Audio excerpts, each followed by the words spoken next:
2023 GS 103984 felony DUI great bodily injury as indicted.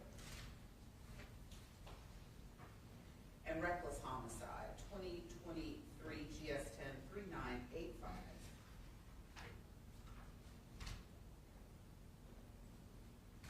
As indicted. Are there any recommendations? Well, first, who's appearing on behalf of the state?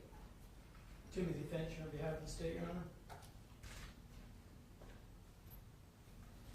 And is there anyone else who will be assisting you in the presentation of this case? Not in the presentation of the case. Then the secret helped in the preparation of the case. And Ms. Wilson is present as well. That's correct.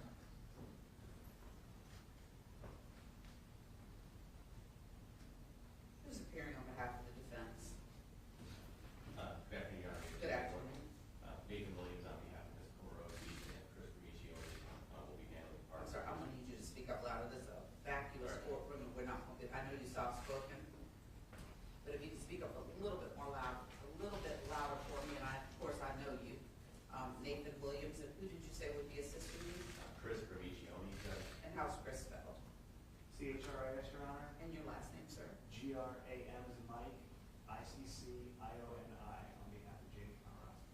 Thank you very much. Are there any recommendations and negotiations, Mr. Finch? No, Your Honor. And does Ms. Komoroski have any record? No criminal record, Your Honor.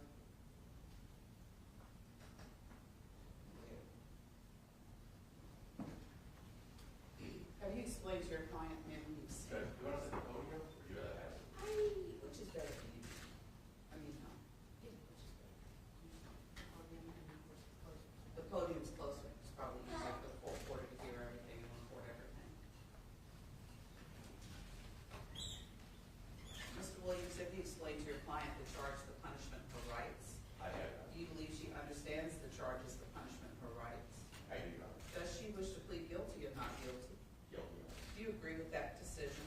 I do, Your Honor. Has she ever been evaluated to determine her competency? She has not tried. Have you explained to her the violent and serious classification? I have, Your Honor.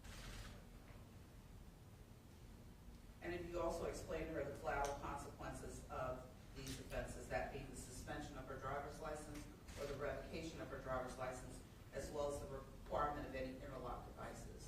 We have, Your Honor, but just briefly.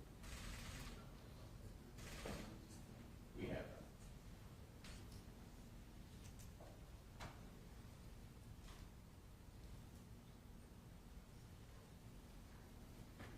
Ma'am, raise your right hand to be sworn. Do you swear or affirm the testimony you give will be the truth? You can put your right hand down. I'll need you to speak a little more loudly for me, please. State your full name for the record. Jamie Lee Komoroski, How old are you? 27 years old. What was the last grade you finished? I have a bachelor's degree In what discipline? science. And I have a bachelor in science and business administration. And where did you get that degree? Coastal Carolina University. And how long ago was that? That was, I graduated I'm sorry, I can't hear you. I graduated in 2020, so. That's okay. The year is fine. That's what I needed. Thank you. Are you married? No, Do you have any children? no, Are you employed? not currently, but. What was your last job? I was working for, I was doing digital marketing, and I was also doing web design. And how long were you employed in that capacity? Web design for about 2 months, digital marketing for about 3. Are you on probation or parole? No, Ever been treated for the abuse of alcohol, drugs, or mental illness? I'm now in AA. How long have you been in AA? I started AA as soon as it was available to me in the jail. And so what year was that? That was 2023. Are you still engaged in AA? Yes, very much. Have you had any drugs, alcohol, or medication in the last 72 hours? Yes, What have you had?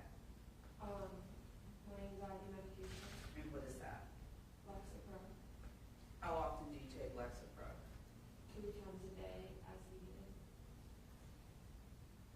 Does that affect your ability to understand where you are or what you're doing? No.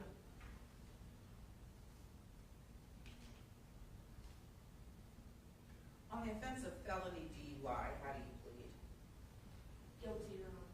Do you understand the minimum is 1 year, the maximum is 25 years, and a minimum fine of $10,100 and a maximum fine of $25,100? Yes, Your Honor. Do you understand that it's classified as violent and serious? Yes, Your Honor. Do you understand that under South Carolina law that subjects you to enhanced penalties? Yes, Your Honor. Do you understand that if you receive 2 additional serious offenses, you could face life without parole? Yes, Your Honor. You may have discussed parole or parole eligibility with your lawyer or with others, but until you're sentenced, no one can tell you when, if ever, you would be eligible for parole or under what conditions. You should assume that you will serve any time that you're sentenced to day for day. Do you understand? Yes, Your Honor. On 2 counts of felony DUI, great bodily injury, how do you plead? Guilty, Your Honor. Do you understand that the minimum is 30 days and the maximum is 15 years? Yes, Your Honor. Do you understand that the maximum fine is a minimum of $5,100 and a maximum of $10,100? Yes, Your Honor. Do you understand, and I'll go over that later, I apologize, I'll come back around to that. On the offense of reckless homicide, how do you plead? Guilty, Your Honor. Do you understand the maximum penalty is 10 years and or a minimum fine of $1,000 and a maximum fine of $5,000? Yes, Your Honor. Do you understand that on the reckless homicide that your license will be revoked for 5 years? Yes, Your Do you Honor. understand the court has no control over that? Yes, Your Honor. Do you understand that on the felony DUI with great bodily injury that your license will likewise be suspended? Yes, Your Honor. Do you understand that no probation or can be given on those offenses? Yes, Your Honor. Do you also understand that you will be required to have an ignition interlock device on your car? Yes, Your Honor. And you also understand that likewise we have no control over those statutory mandated conditions.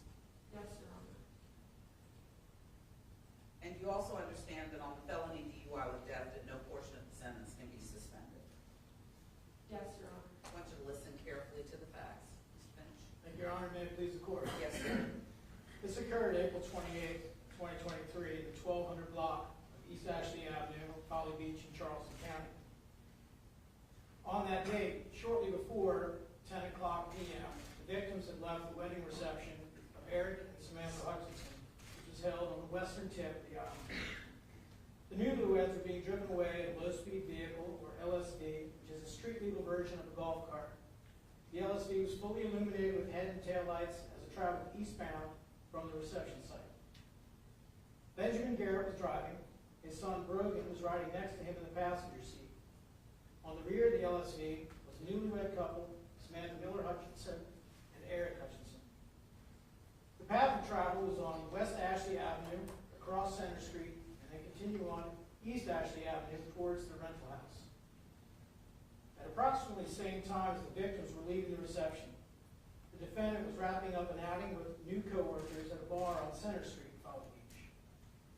After leaving that bar, Ms. Komoroski stopped by another neighboring bar, alone, for a single shot of tequila before getting into a rented 2023 Toyota Camry to drive home to her residence on James Island. The investigation revealed that an hour and a half prior to the collision, the defendant had consumed 6 alcoholic drinks. However, instead of leaving the island via Center Street toward Folly Road and James Island, the defendant headed eastbound on East Ashley as well, following the victim's LSV, albeit the LSV would have been significantly further up the road. While on East Ashley, the defendant traveled well over the island-wide speed limit of 25 miles an hour as she closed on the LSV. Data from the EDR, the electronic data recorder, or event data recorder from the vehicle, the Toyota, shows the defendant was traveling 61.5 miles an hour, 4.65 seconds prior to crashing into the LSV. 4 seconds later, at 0.65 seconds prior to impact, the EDR shows the defendant had increased to 65.9 miles an hour. Same data reflects the brakes were applied half a second later, 0.15 seconds before impact. During the time of travel, eastbound on East Ashley, the onboard system in the defense vehicle captured black and white snapshots of the vehicle as it weaved across the road, off to the right, then over the center line, left, and then back into the right lane as it closed in on the LSV. At approximately 10:15 p.m. in the 1200 block of East Ashley Avenue, Ms. Komoroski crashed into the LSV. Crash, 10 p.m., 10:15 p.m. 10:15. Yes, ma'am. Crash reconstruction calculations estimate the defendant was traveling approximately 63 miles an hour at impact, and the LSV was traveling approximately 25 miles an hour. Samantha Miller Hutchinson was ejected from the rear-facing seat onto the hood of the Toyota. Aric Hutchinson was ejected over the vehicle, landing near the point of impact. Benjamin Garrett was ejected from the vehicle onto the roadway. Brogan Garrett was ejected from the right side of the LSV into nearby ground cover. Brogan suffered injuries to his knees.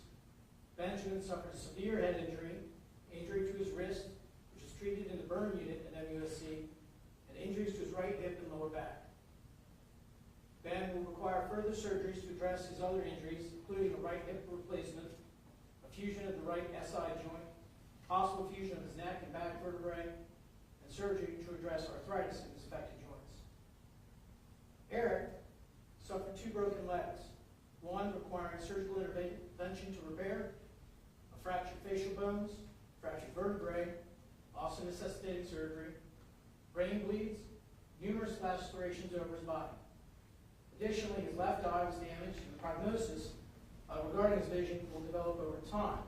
He necessitated surgery to fix the lid to that left eye, enabling it to close, and currently suffers double vision. Future surgery will be assessed. Samantha Miller Hutchinson died from blunt force trauma to her head and neck. Citizens that were staying or living in the area of the crash immediately responded to the site and called 911. Among those who responded were 2 nurses that happened to be staying nearby. They, along with others, began triaging the victims. Neither detected any pulse from Samantha. As a call for assistance was dispatched, officers from Folly Beach rushed to the scene. Sergeant Halpern, who was also trained EMT, was the first responder. On his travel to the site, and knowing the severity of the crash and the injuries, Halpern's speed from his cruiser's GPS topped out at 58 miles an hour. It was essentially consistent around 44 miles an hour with lights and sirens operating. Sergeant Halpern and Officer Honeycutt, also from Folly Beach Police Department, attempted to resuscitate Samantha using CPR and an AED. Ultimately, they were not successful. Samantha was declared deceased at the scene. Folly Beach Police Department put out a call for assistance to the scene and to handle other calls while working this crash. Sergeant Charles Seven and Deputy Aaron Scruggs of Charleston County Sheriff's Office responded to assist with the crash reconstruction. And CPD officers, including Zachary Azari, assisted with the DUI investigation. CCEMS, Charleston County EMS, that has transported Aric, Ben, and Brogan to MUSC for treatment in the trauma unit. The coroner was called to respond for Samantha. At the scene, the defendant admitted to driving the Toyota and to drinking 2 drinks prior to the crash. She declined to perform standard field sobriety tests. She was then taken into custody for suspicion of DUI and transported to Folly Beach's Department of Public Safety to provide a breath sample, which she also declined. At approximately 1 a.m., August 29th, or April 29th, Sergeant Halpern drove the defendant to MUSC for medical clearance. A search warrant was issued for a blood sample from the defendant. MUSC collected the sample according to SLED protocols. The sample was later tested by a SLED toxicologist who reported a BAC of .261. A retrograde extrapolation based on the time of the defendant's last drink, her age, weight, and height, estimated her BAC to be .255 to .318 at the time of the crash, between 3 and 4 times the legal limit. Ms. Komoroski was indicted by the Charleston County Grand Jury in September of '23 for reckless homicide, 2 counts of felony DUI with GBI, 1 count of felony DUI with death. Again, this plea is without negotiation or recommendations. Angle that podium so that she's talking toward the floor. Just angle it this way so that she's speaking directly toward her. Perfect. Gives us a better, she saw it. Do you agree or disagree with the facts? I agree. Feel anything needs to be changed or added to the facts? No, Your Honor. Are you pleading guilty because you're guilty? Yes, Your Honor. Do you understand you're entitled to a jury trial? Yes, Your Honor. Do you understand that during a jury trial, the state has the burden of proving your guilt beyond a reasonable doubt? Yes, Your Honor. Do you understand that you would have the right to confront and cross-examine the state's witnesses?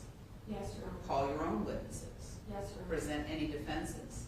Yes, Your Honor. And challenge any statements as well as remain silent, and your silence could not be used against you. Do you understand each of those rights? Yes, Your Honor. Do you understand that you're giving up those rights? Yes, Your Honor. Do you understand that if you desire a trial, that the court stands ready to accommodate that request, and we have a panel coming in for that purpose? Yes, Your Honor. And knowing all of that, do you still wish to plead guilty? Yes, Your Honor. Are there any deals you're relying on that I've not been told about? Are there any secret deals you've made between your lawyer and the state that the court is not aware of that you're relying on in pleading guilty?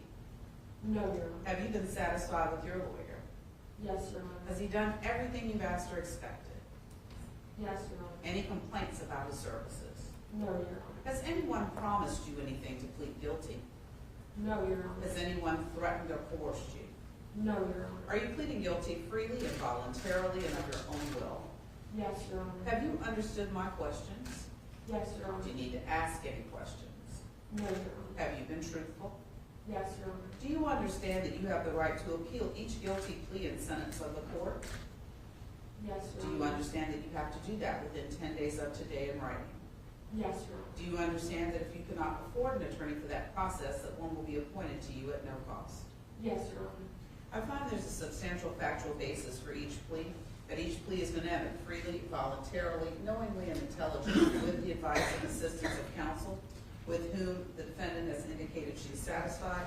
I will accept the plea. Anything further from the state? And I did not notice, oh, actually, I do notice now, I apologize. I thought I didn't see the other 2 victims' names, I'm sorry. Your Honor, And I assume, based on, and I neglected to ask this earlier, and I apologize for my oversight, I assume that that on indictment ending in 3982, which is the felony DUI with death, I assume that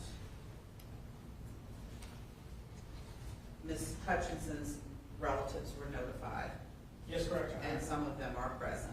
That's correct, Your Honor. Is there any restitution? None is being sought by the state.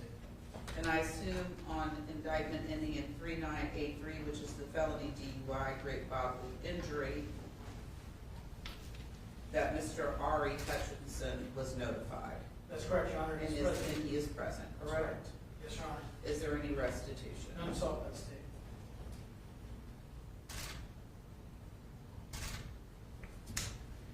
And I am likewise assuming on indictment ending in 3984,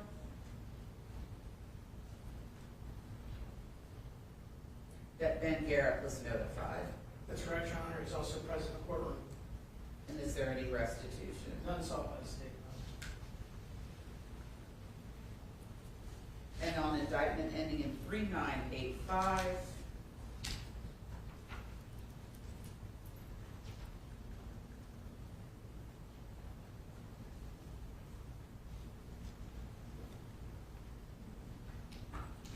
that's a duplicate victim, correct? That's correct, Your Honor. Anything further from the state? Only to notify the court, as you are aware, members of the victim's family who would aware. Certainly. You can call them in the order that you'd like and make sure they speak loudly and clearly for the benefit of the court reporter. You can call them in whatever order you would like. Thank you, Your Honor. You're welcome. First would be Ms. Lisa Miller, the mother of deceased Samantha Miller Hutchinson. It's up to you, however, would you? I'm sorry. We'll sit at that. tell us your name for the record? My name's Samantha, no it's not. My name is Lisa Miller, I'm Samantha Miller's mom. Yes, ma'am, we'd be glad to hear from you. Take your time. Thanks. You're I welcome. appreciate you allowing me to speak and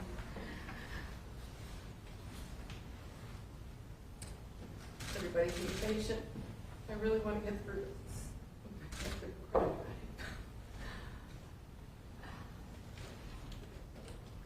First of all, for the last 20 years, my career has been a substance abuse counselor. So I wanted to bring that factor to the court. I have dealt with many different populations, offenders. I did a program for offenders. I've dealt with military people, adolescent programs. So I've kind of ran all gamut. The one thing that all these groups and all these populations have in common is the word enabling. And enabling happens when, does everybody know what that means? Enabling happens when, it could be family members, it could be friends, it could be their children, maybe the adult is the one that's alcohol. They help them because they don't want them to get in trouble. They don't want them to have a bad life. By them helping them, they're really doing them a dishonor. And the only way that somebody that's having alcohol or drug issues and addiction can get better is to suffer the natural consequences of their behaviors.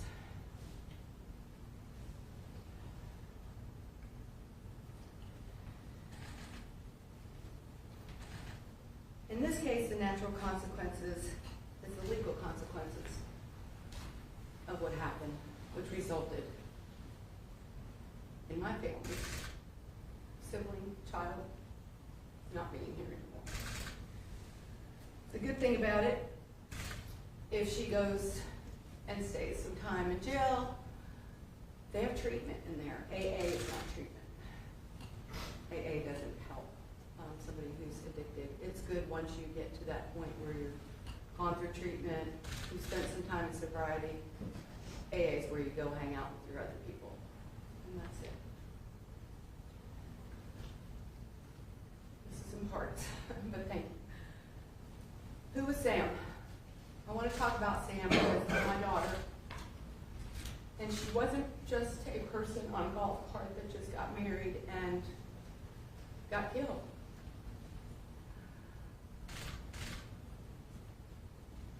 She was and will always be my child.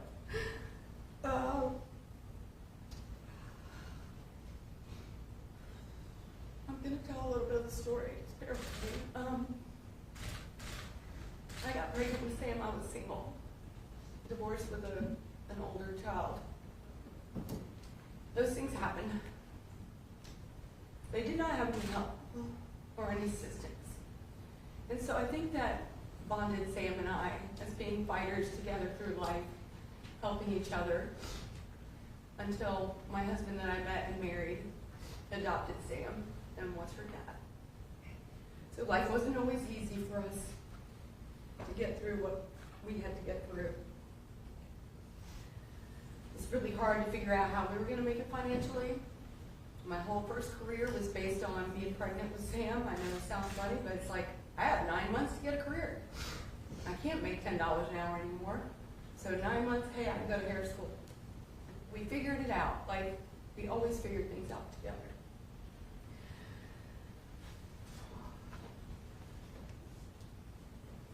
Not only was she my daughter, Sam and I had, excuse me. That's okay, take your time. Sam and I had a relationship probably better than most people that love each other. I'm very close with my other 2 kids. Our family has always been close. But Sam and I had a bond that was very different and very amazing, and we both had each other's backs all the time.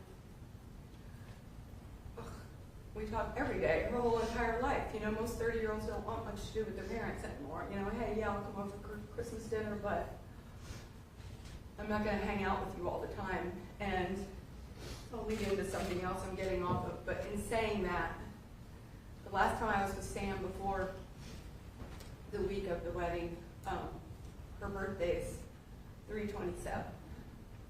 So on 3/27, a month and a day earlier, she called me for her birthday and she said, all I want, Mom, is for you to come see me, and for you to be with me on her birthday. And I brought champagne, and we brought cupcakes, and we went down to the beach at sunrise, our favorite time, and we did silly dances on the beach with cupcakes and champagne. That's what an amazing relationship is. She used to, when she was little, when my husband would tease me or tease her or whatever, just he would act like he was saying things about me, and she would just get so mad, I'd be like, don't talk about my mommy, like, just defending me. Then when we divorced and I started somewhat dating sometimes, she met one of them, she'd get right up in their face and be like, you hurt my mama? I'm gonna only leave out the words she used. Hurt you, basically. That's the best friend. You can only hope that anybody in this room that has kids could have a relationship like that with their child's best friend. She wanted everybody to feel happy. I had people coming up to me after Sam passed and was like, if they worked with her, if I were going to go to work and I was in a bad mood, I went anyway because Sam would make me feel better. Because that's who she was. She wanted everybody to just feel loved, cared about. And as much as I didn't want to talk, if something would happen to me, Sam would be up here screaming it off the mountaintops for all her family. That's who she was. Yeah, you're doing pretty good. Not sure if talking to yourself is pretty good. But the one year she moved to Utah on Valentine's Day, and that was the hardest. That was the only year we were ever apart. On Valentine's Day, I came home to my house, and my whole driveway was covered with I love you mores in pink everywhere. My whole walkway, my whole door was different color flowers. Different color hearts, red, pink, my whole entire front door. I don't know many kids at 30-something years old that would care about their mom having a good Valentine's Day party or day and want her to feel loved and live in a different state and have one of her friends come over to her mom's house and do this. Not too many.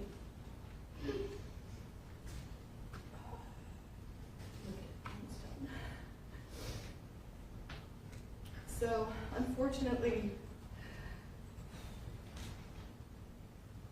I don't like talking about me then, but I just want to tell you what happened through Sam's mom's eyes and our family and what we experienced, which was pretty horrible.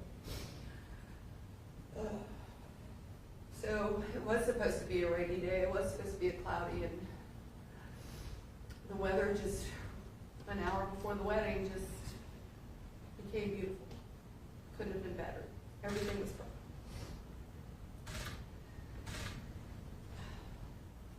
Sam had me hold her phone during the wedding. And when she was on the golf cart, she realized she didn't have her phone. I'm getting ahead of myself, but that's okay. So she said someone to come get her phone. And you don't know how many times we go down the rabbit hole. If she had just gone without her phone or told me to come bring it to her or whatever. It was perfect timing that she got right in front of this car. But we try not to do that too much.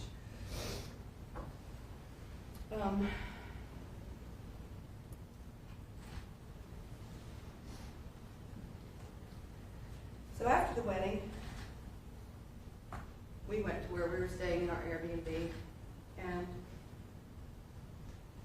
basically got into some sweats and were hanging out on the porch, and everybody had a good night and pouring a glass of wine, relax, and I'm standing out there and I hear all these sirens and the fire trucks, which on a Friday night in Folly It's not very rare. I mean, they're there all the time, right? But I heard those fire trucks and saw those lights, and I yelled, "Something happened to Sam." And Mandy said, "No, Mom." And I said, "Something happened to Sam." That's how much, that's a connection with somebody. I knew. And it wasn't until, I don't even know how long later, somebody came by and was nice enough to ask us if we had heard about the accident. And so she took us down there. Sorry, this part. And Mandy and I, my daughter, ran barefoot into the scene, which was all rubbed up. Sam's dad was there.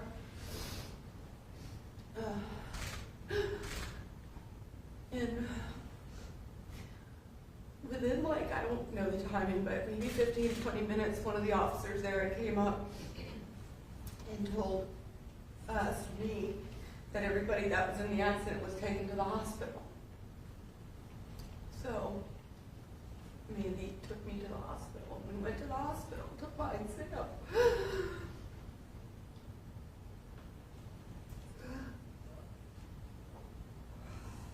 They didn't have ID, so it was going to be a while before they figured out where everybody was. But I really believe that she was at the hospital. And then it was like 2 in the morning. We stayed, we hung out outside. Some of Sam's friends came.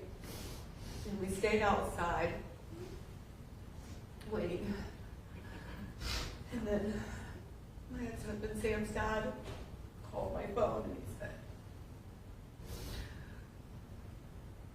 "Sam's not at the hospital, Lisa." He said, "Sam's still on the side of the road. I just identified her." And I just fell to the ground.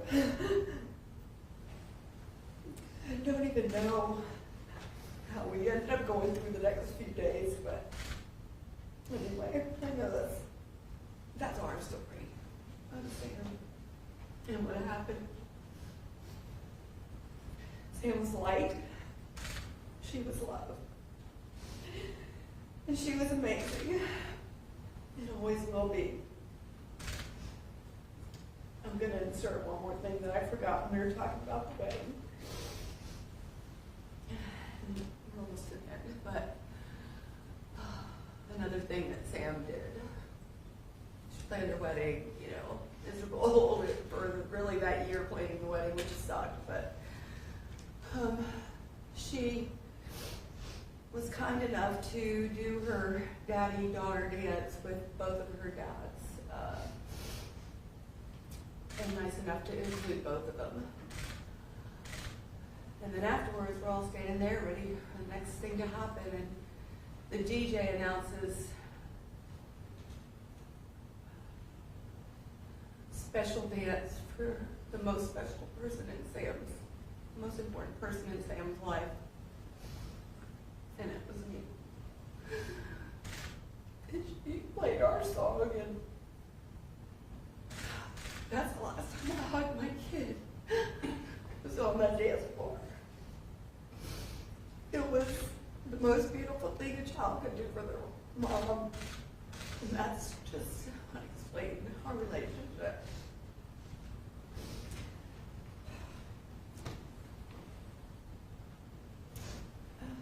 Last thing I need to say, I'm going to probably just read this, I think, is that myself, Sam's siblings, Sam's siblings are nieces, and her father, we've been sentenced to a lifetime of pain, as with half the world. As a mom, I can't even describe to you. I've lost my brother. I lost both my dads. This is so different. And it is scientifically proven that some kids' cells stay in your body. She died. We died. And she doesn't get a partial sentence. She doesn't get to come back to life in 10 years or 20 years. And we don't get to come back to life in 20, 25 years. This is a lifetime.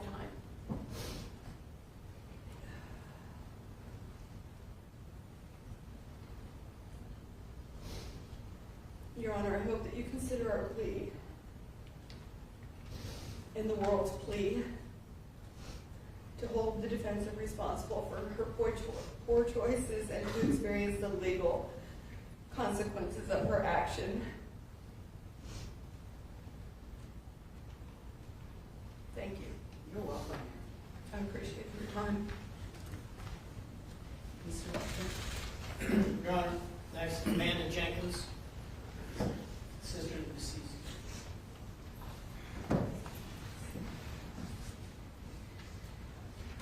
Hi, my name's Mandy Jenkins. I'm Sam's sister. As I stand here today, I'm struggling to find words that can truly convey the depth of the pain, grief, loss, and life adjustments we've all experienced in the last year and a half. It's obvious to everyone that Sam was a bright light in this world, a person full of love, laughter, and kindness. She touched everyone she met with her warmth and compassion. Her death has left a hole in our lives that can never be filled. I will never get to hear her voice, see her smile, or share any moments we have planned for the future. The pain of losing her is unbearable, and every day feels like a struggle to move forward. But Your Honor, I don't have a choice to give up. Sam was an aunt to my 2 daughters.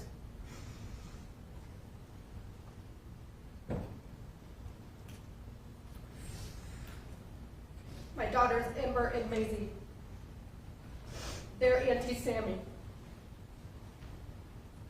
I can't see the words. Despite Sam's constant care to everyone, the love she had for them was like no other, and it was mutual. Becoming a mother is the greatest milestone in my life, one Sam will never get a chance to do. My family traveled from Florida to South Carolina on April 20th, 2023, in preparation for Sam and Aric's wedding. And me and my girls never went back to Florida.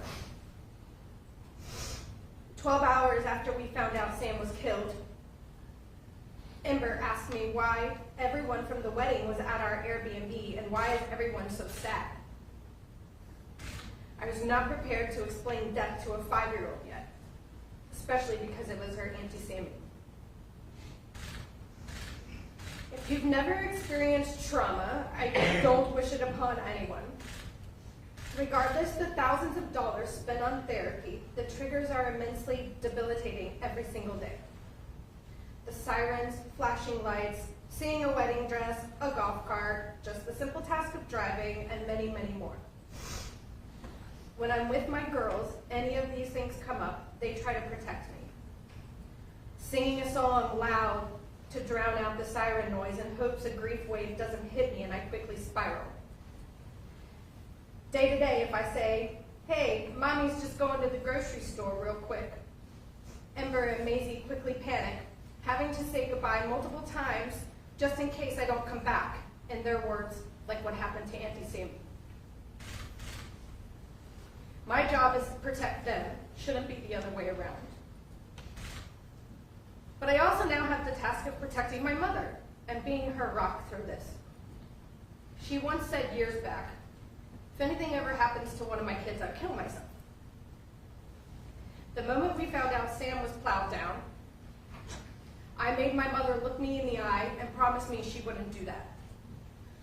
I didn't quite believe her, knowing the bond her and Sam shared, and I knew I needed to be by her side through every moment of this.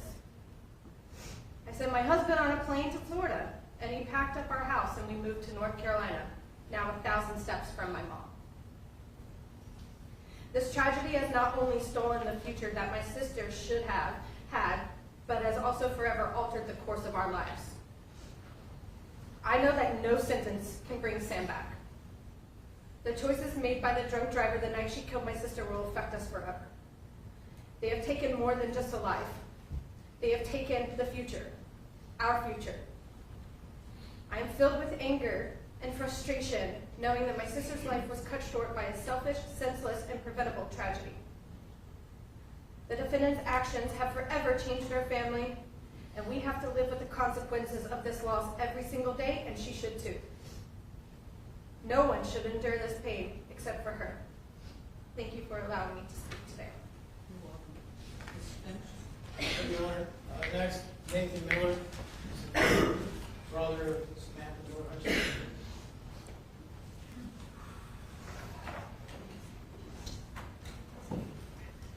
Nathan Miller, Sam's brother. Yes, sir. It's not much that hasn't been said, so I'll keep this really brief. But I'm sure as you and everyone else can see and hear that how hard it's been on our family to go through something like this. It's unimaginable. If you haven't been through anything like this, then won't really do it any justice for me to try to put it into words. And if you have, then I don't need to put it into words for you. How much pain and anxiety and just like worry, constant worry, just living in a state where, you know, when your phone rings, you know that there's a pretty good chance that on the other line, there's going to be somebody in peril, and you have to do your best to try to help them.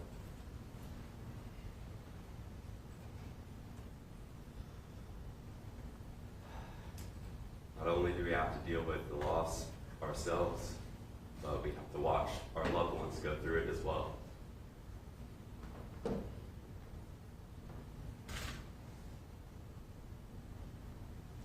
The last thing I'll say is just hope that the sentence is the maximum, because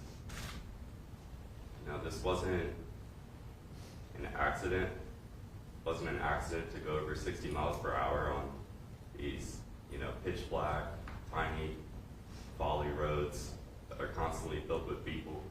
Honestly, it'd be more surprising if someone wasn't killed in those circumstances. So, leave it at that. I appreciate your time. Thank you. You're welcome, sir. Mr. Finch. Thank you, Your Honor. Next, Brad Warner, biological father. Good to see you.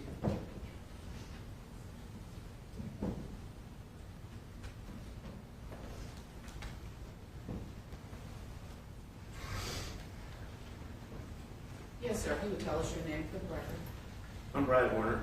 Yes, sir. Be glad to hear it. I'm Sam's biological daughter. I'm her father. I'm the one that wasn't there in the first part of her life.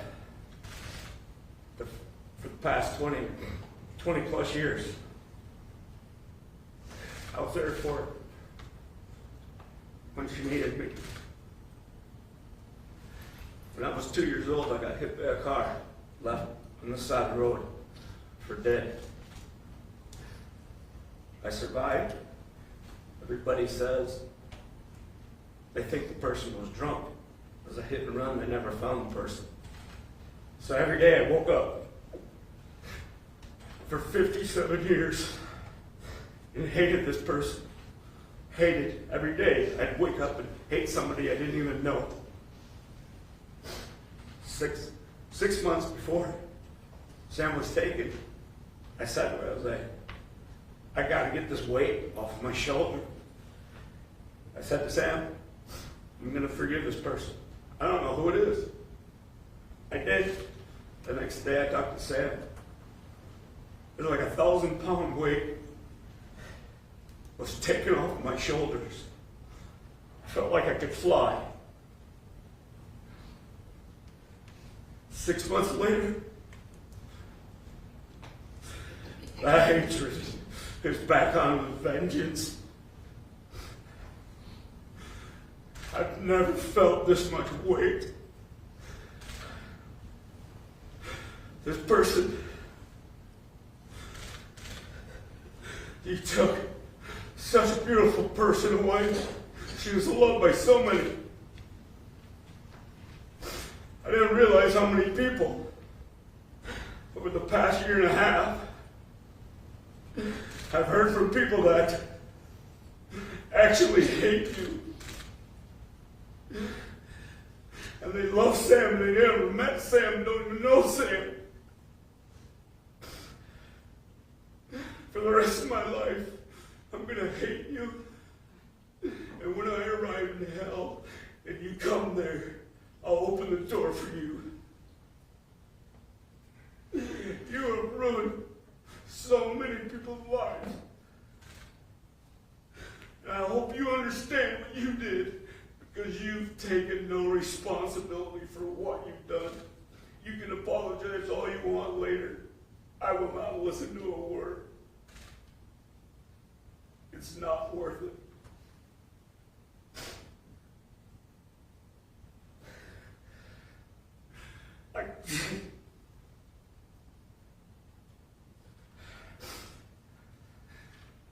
Everybody used to call Sam a female version of me. Because we say what we mean and we mean what we say, and she always did. She was a beautiful soul. Thank you, Your Honor. You're welcome, sir. Thank you, Your Honor. Next, Aric Hutchinson.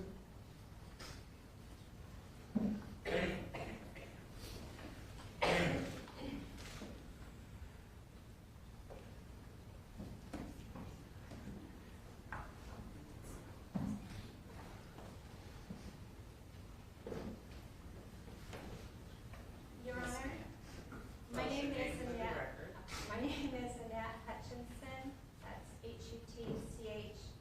That's Hutchinson. Yes, I am related to the victims. I am Eric's mother.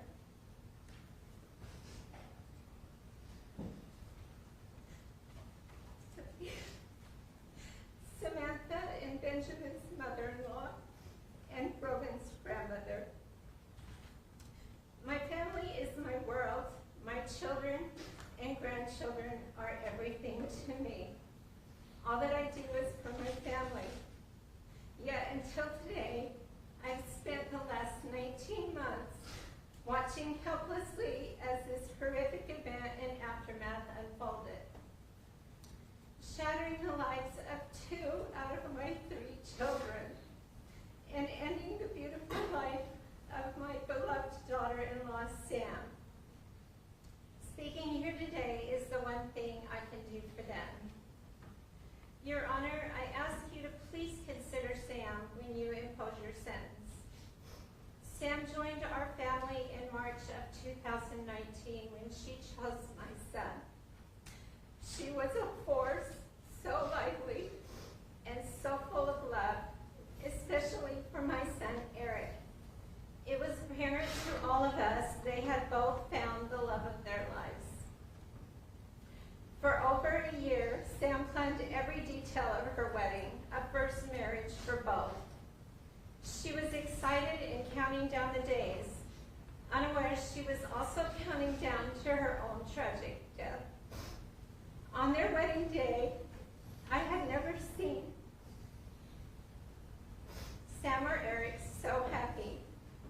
Their faces lit with smile the entire time. Even as they waved goodbye from the golf cart they were riding on to start their life together. Photos in the video of the day captured the magic, but they are now too painful to watch or look at. Because our lives were forever changed moments later by the defendant when she recklessly sped through a quiet residential neighborhood into the back of the golf cart. In the police report, a witness described the crash as sounding like a bomb's explosion. That statement replays in my mind, thinking of the 4 of them struck in such a manner. The next day, I had the horrific task of telling my son that his new wife had died, after he repeatedly asked during moments of consciousness, "Where is Sam? to you the pain I felt as I watched my son's face process this. And I knew what he would say before he said it. It should have been me. Later, my husband and I spent a week cleaning and repairing Sam's wedding dress so it was presentable to Aric, because he did not get to see Sam after she was killed. So he wanted to see what she was last wearing in his final memory with her. Your Honor, I ask you to please consider my children and grandchildren when you impose your sentence. The night of the crash, my son Aric and son-in-law Ben both sustained injuries from which they'll never fully recover. I'll never forget the shock of arriving at the scene. I wish we could have shielded my other 4 grandchildren from the trauma of it, but we were from out of state, so we had no option but for them to accompany us. My memories from the scene are vivid and fixed in slow motion. My daughter being held from running to her unrecognizable husband Ben where he lay, her slumping to the ground, the police officer who stopped me to verify if they had found the correct number of victims, and my own realization at that moment that my son and Sam were there also. I recall the onlookers' expressions telling me more than I wanted to accept. My other son, Adam, and his family arrived and tried to comfort my daughter's 2 children, while my daughter ran up to him and screamed, "It's Sam and Aric too." Each devastating detail is permanently etched in my memory, including the moment when we found out that mere minutes after the happiest moments of her life, Sam had died. My son stayed at the scene and saw the criminal defendant sitting on the side of the road completely unharmed, and watched as she was led away past him. All 5 of my grandchildren, ages 10 to 17, one a victim of the crash, went from the scene to the emergency room, spending the night in the waiting room, not knowing what happened to their family. They will carry the trauma of this core memory with them for the rest of their lives. In the initial hours after the defendant slammed into Aric, Sam, Ben, and Brogan, medical staff at the hospital thought Aric wasn't going to survive his injuries. They moved him into ICU and advised us to spend as much time as possible with him. For months following this tragedy, Aric needed full-time medical care. He could not drive for 15 weeks. Since the crash, I've spent over 7 months here in South Carolina. My husband, who still works full-time, 6 weeks. Aric's siblings and friends have spent several additional weeks helping him, and we relocated him to our home state for a few months over last year's holidays, knowing how hard they would be, and he was all alone here. After Aric's initial surgeries for facial reconstruction and to repair both his legs so he'd be able to walk again, he required wound care, numerous follow-up doctor visits, and physical therapy. I watched him use a walker to get around and throw it across the room in frustration. I ran to the bathroom in the middle of the night after hearing him fall and cleaned his blood off of the floor. When he developed internal stomach ulcers, acid reflux, a deteriorating esophagus, and had bouts of profuse vomiting, I saw the pain and agony those caused. However, dealing with the severe physical injuries was easy compared to the grief, anxiety, and survivor's guilt to come. You cannot imagine the pain of constantly seeing your grown son crying helplessly and lost. For months upon my awakening, I would go check to see if my son was still breathing. On the darkest of days, I had to chase away the thought that maybe it would have been better if he and Sam had been taken together. I would own grief over my sons.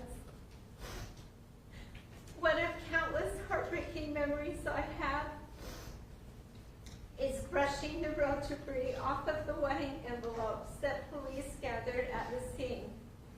While Aric opened them and read all the well wishes wedding guests had expressed for the life the happy couple would make together.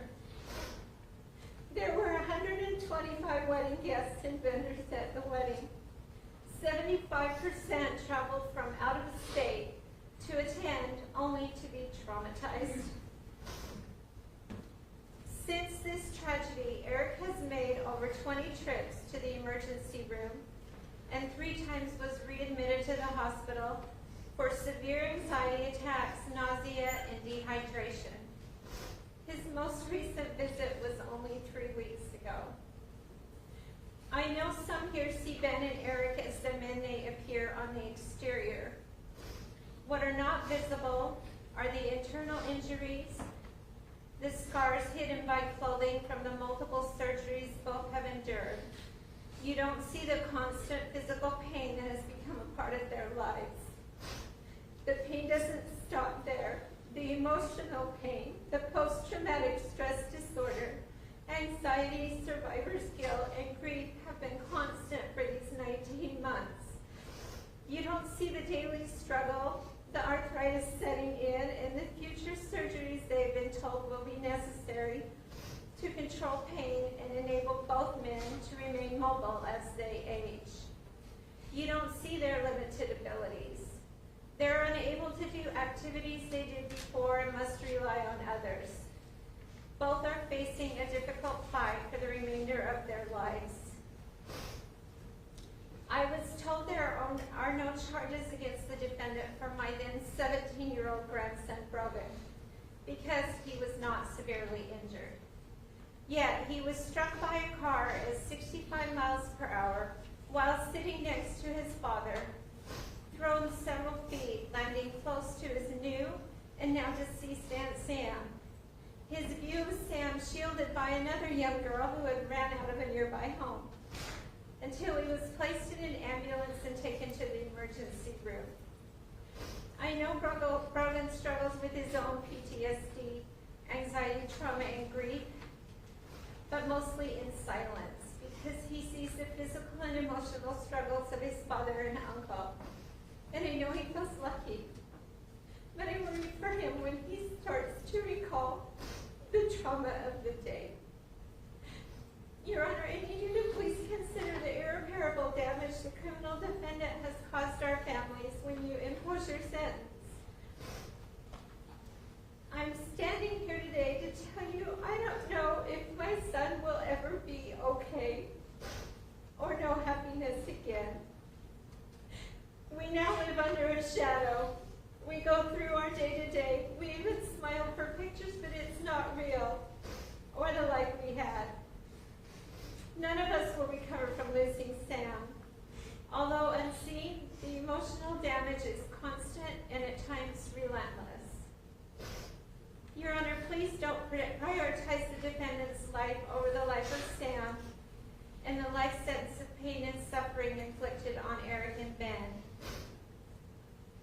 Please send a clear message to the defendant that she must take responsibility for her actions, and to others that taking a life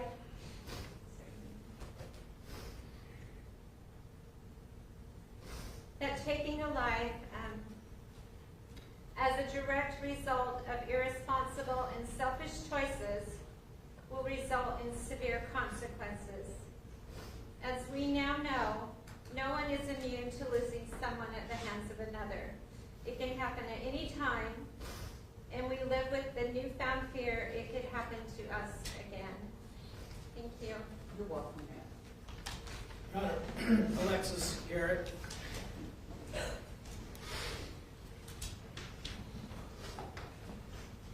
Yes, ma'am, tell us your name for the record. Alexis Garrett. Yes, ma'am. My husband, Ben Garrett, was the driver of the golf cart on April 28, 2023, along with 3 other of my family members. My son, Brogan Garrett, was a passenger in charge of playing the music and holding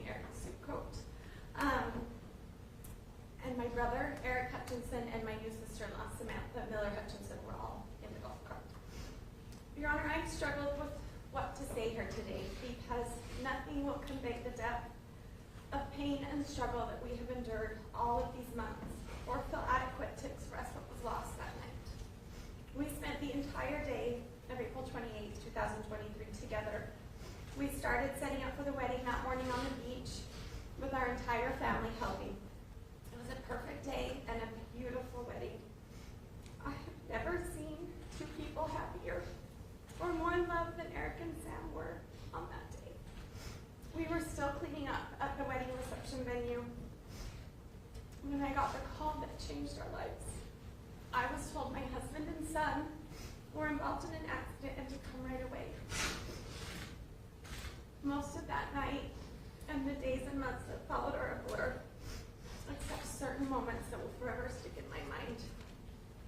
Arriving at the scene, to so many police and medical vehicles, running in my bare feet to the crash site, seeing the chaos and destruction,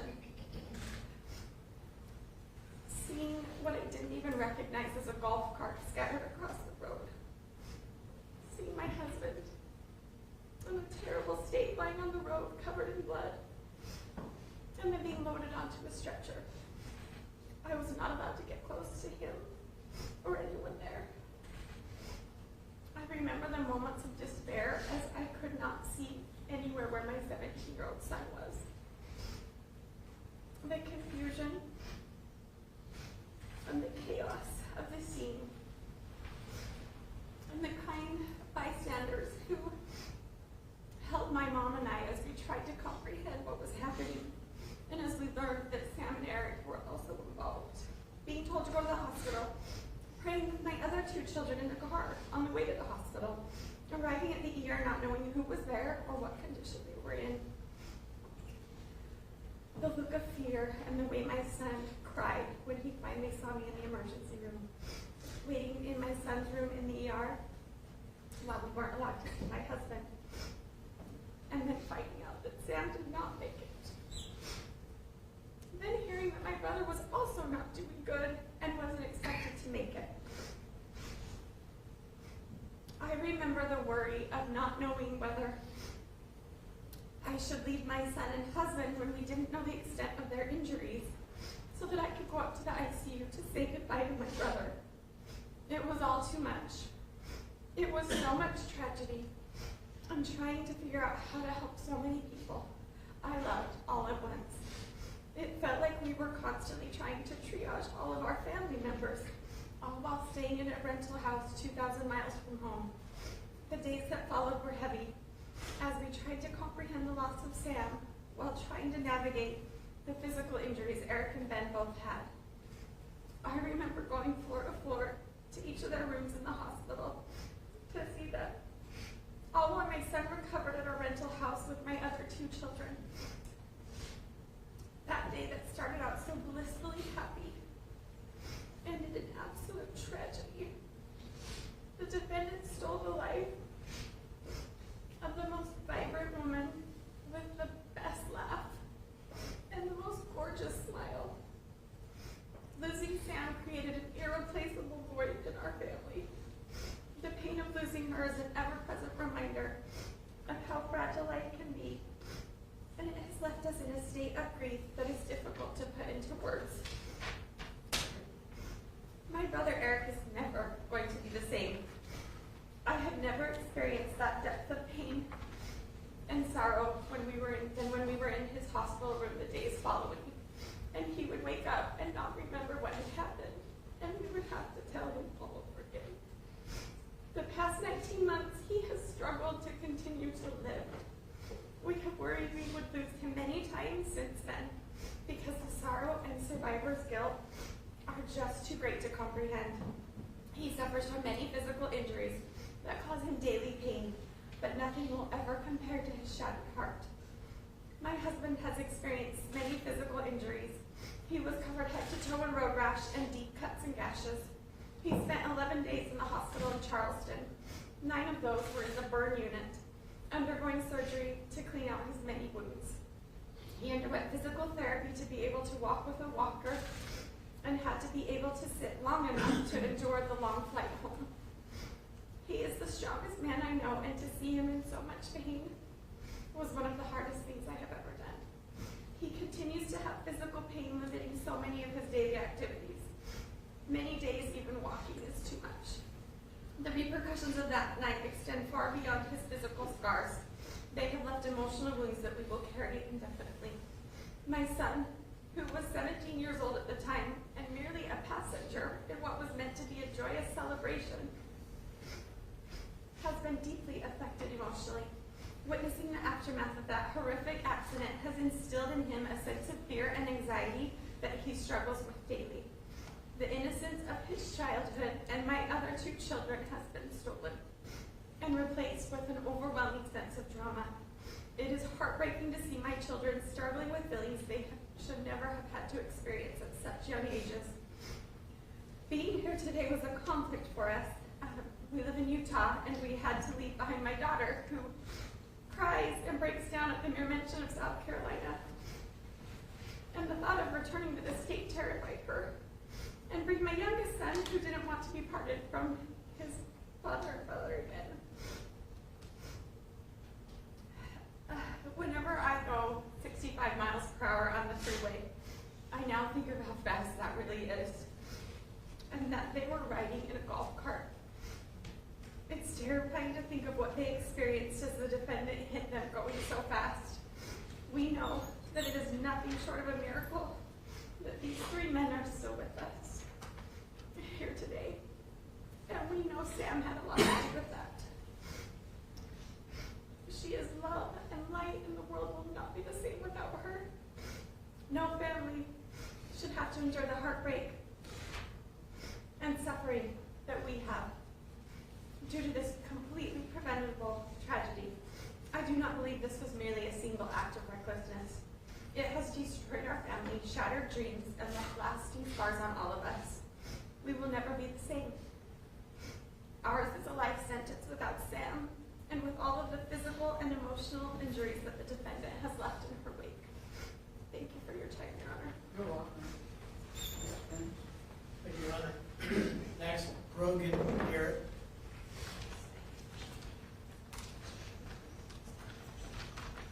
My name is Brogan Garrett, Spell your first name for us, sir. B-R-O-G-A-N.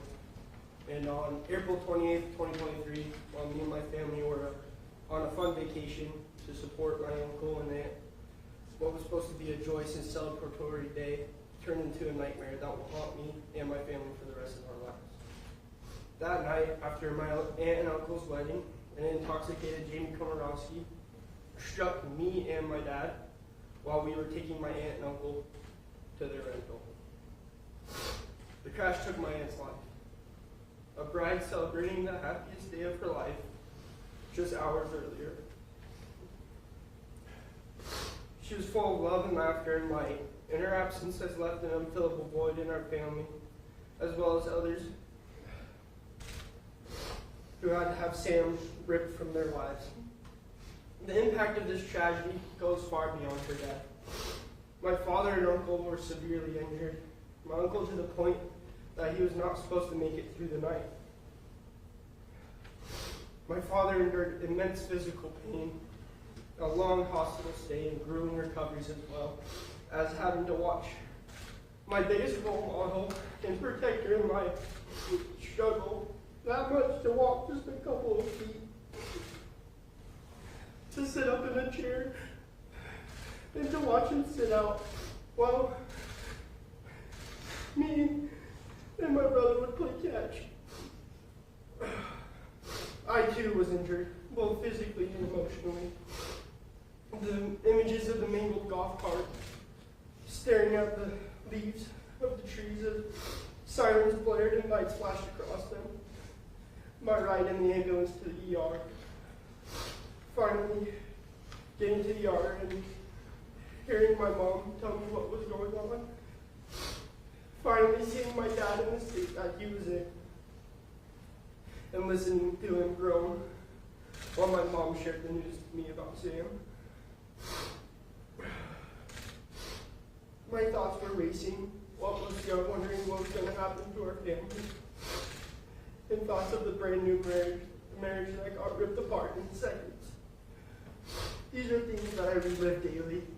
The fear of getting rear-ended again has haunted me since that day, and I cannot stop checking my rearview mirror while I drive.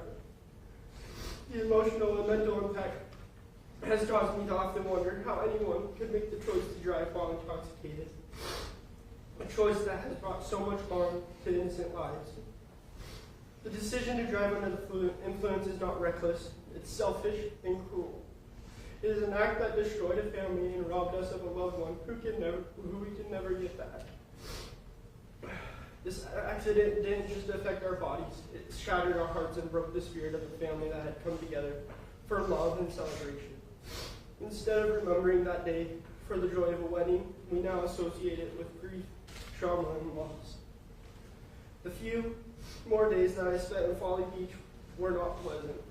When I finally returned to the rental that we were staying at, there was a dull feel to everything. The adults with us were usually taking naps or resting before they returned to the hospital to take their shift with my dad and uncle, while the older kids were tasked with keeping the younger ones entertained. My sister refused to let me out of her sight. They would be constantly taking care of me while my mom was with my dad. I was faced with having to try and help my brother while he struggled with emotions that were not meant to be felt and processed by a 12-year-old. Every little daily task was a struggle for me, and everything seemed to move in slow motion. When it was time to finally go home, we came to realize that my dad was not going to be joining us. And that devastated me and my siblings. Having to separate our family in a time where all we wanted was to be together was very hard. When we got home and were forced to return to our normal lives, it was a struggle. Going back to school and trying to pretend like everything was okay was mentally draining. Everyone asking you the same question over and over again about whether you were okay or not was taxing. Everyday activities like classes, sports, and hanging out with friends felt pointless. And my motivation started to disappear when all I wanted was for my dad to come home. And when my dad finally returned home, the enormous burden that was placed on my family did not go away. While still having to help my dad recover, we were also hearing stories about how my uncle was doing back in South Carolina.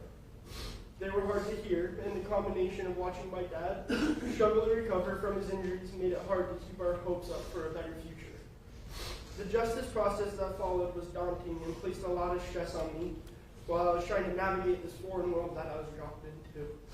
The big toll on my mental health and the fear of losing another family member has also affected many big decisions in my life. One of those decisions being after graduating to serve an LDS mission, which I was preparing my whole life to do and was looking forward to. I hope the court will consider the profound impact that Lee Komoroski's actions have had on me and my family and my future. I ask for accountability and justice, not only for the harm done to us, but to send a message that such choices have devastating and irreversible consequences. Thank you for allowing me to share my story. Yes. Benjamin Garrett. Yes, sir. If you would tell us your name for the record. Benjamin Garrett. You may proceed. Your Honor, I just want to start out thanking all the first responders for that night.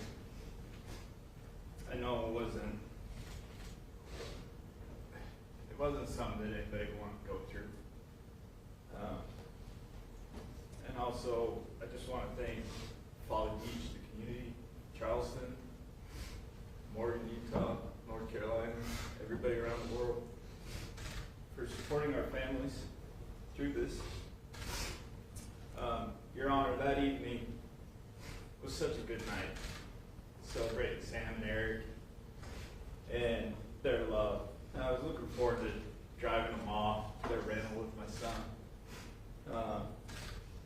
It was my only job for the wedding. While we were on the drive there, we were talking that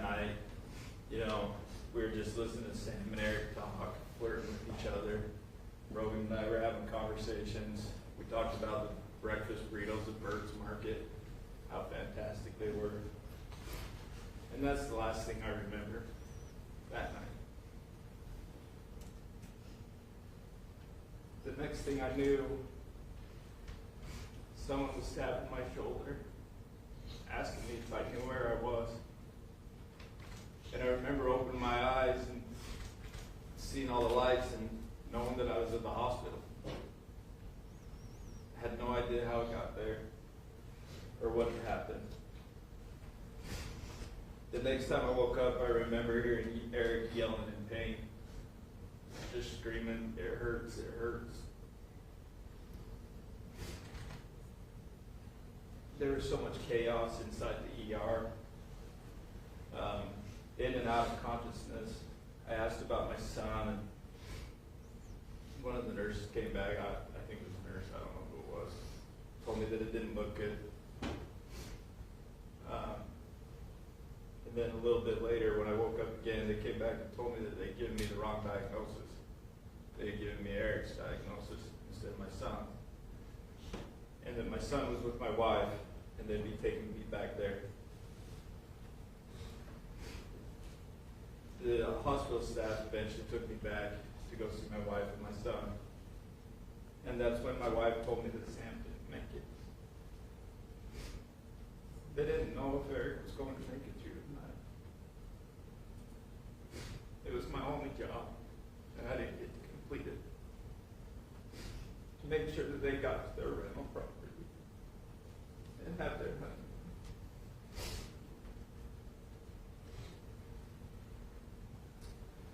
Your Honor, I had road rash all over my body. That night, I had no idea what the extent of my injuries. I didn't want to move. I couldn't move. Had stitches in my forehead, an open hole in my knuckles, on my left hand, giant gash on my right wrist, and I couldn't walk, couldn't even stand. I actually, when they released my son, I told them I was going home, and the doctors told me, well, if you can stand, you can go home. It was a struggle to sit up, and I knew that I'd be staying longer. After the first couple of days of my wife getting pretty upset with the condition that I was in, Dr. Hink at NUSC and her team took me in for surgery again. Fixed up the stitches on my forehead and also gave me a fish skin graft on my right wrist. I then spent the next 9 days recovering from injuries and trying to walk. I separated my right SI joint, cracked my sacrum, and tore the labrum in my right hip. I had to practice sitting in a chair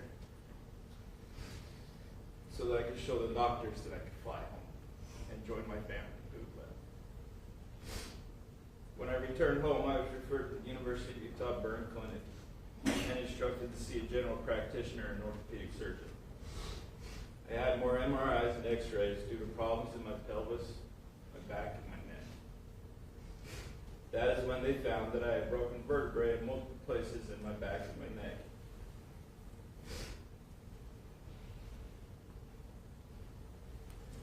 And I still have issues there today. I spent 6 months in physical therapy until my insurance told me I ran out of visits. Your Honor, this is just a list of the physical injuries, and most of them I'm still dealing with, and will need to have a hip replacement, fusion of my SI joint, and possible fusion of my vertebrae in my neck and my back. This will continue to be a burden that we'll have to deal with financially, physically, and emotionally for the rest of my life. The hardest part of this, the whole incident, is the mental and emotional side. Your Honor, my wife and kids saw me in a state they should never see me in. And I am unable to be the husband or father that I was or wanted to be in the future. I should be seen as their protector, their rock. My kids and my wife now watch me go downstairs to make sure I can make it. they come out, carry things in from my truck or from our cars because I can't carry them. These are all things that I could do on my own before, and I can't even do stuff around the house. I can't get on the ground, fix a faucet that's leaking. I can't get on the ground, pull weeds, or fix sprinklers, wrestle with my boys, run football routes, throw passes, swing a bat, swing golf clubs, be a catcher for my son when he wants to pitch. I can't even go for a run. I don't even like to run, but I can't go for a run. I would love to be able to do TikTok dances with my daughter like I used to. These are all things that have been taken from us, including my hobbies of hiking, fly fishing, ice fishing, skiing. I get so frustrated that there's so many things that I can't do. And stuff that I do around my house, I now have to hire somebody to do. When before I could just do it on my own.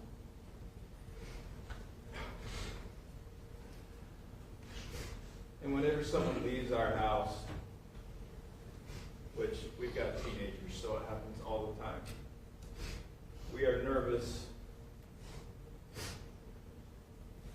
and always checking on them to see where they're at, hoping that they will make it home safely.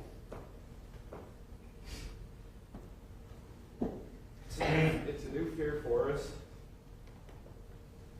It's a new fear for me, just to even make it home. I have a golf ball in my truck that when I start getting anxious, anxiety when I'm driving, I can grab that golf ball and rub the dots, the dimples in it, to help ground me and help me calm down. And I always go back in my mind to that night, me being the driver, if there was something that I could have done. Something I could have done different. I replayed the events leading up to it constantly in my mind. Like Rogan going back to get Sam's cell phone. How long we sat at a stoplight listening to a song. Could I have gone a different route? Could I have gone slower? Could I have gone faster? These are the things that I struggle with every day. Every day I am in constant pain and have no way to get the relief that I need. I have to go to work. I have a family to support, and I work in construction and drive a lot, so I can't take painkillers. When I get up in the morning, I say a prayer that the pain today will not be that bad, and then I'll be able to do the things that I need to do to take care of my family. It is a daily struggle. Some days it's hourly. But I will not let James' choice to drink and drive that night keep me from trying every day to get better. Your Honor, I don't know Jamie. I don't know her personality. I've never talked to her. I don't plan on talking to her. But the decision to drive drunk that night was made well before April 28th, 2023. I'm a strong believer that people have a moral compass in their lives, whether we agree with that compass or not. Everybody has a moral compass, and Jamie made the decision that it was okay to drink and drive well before that night. There is a statement that Jamie made in one of the calls to her father where she asked, "Why did this happen to me?" Like she didn't have control over this. Your Honor, nothing happened to Jamie. Jamie happened to Sam, Jamie happened to Aric, Jamie happened to Brogan, Jamie happened to me. Jamie happened to everybody that was impacted by this. She chose well before that night to drink and drive, and that it would be okay. It was not. I'm not sure that Jamie is remorseful. We are here today, a little over 19 months later, listening to her plead guilty. Even though I am thankful for that, and that we aren't going to trial, we did not get to delay the physical and emotional prison that Jamie put us in for 19 months. The evidence was there. Why did it take this long? Jamie will serve her time and the penalty that the court decides, and we will respect that. She will eventually get out, but the prison that she has put us in will be with us the rest of our lives. We will never get Sam back.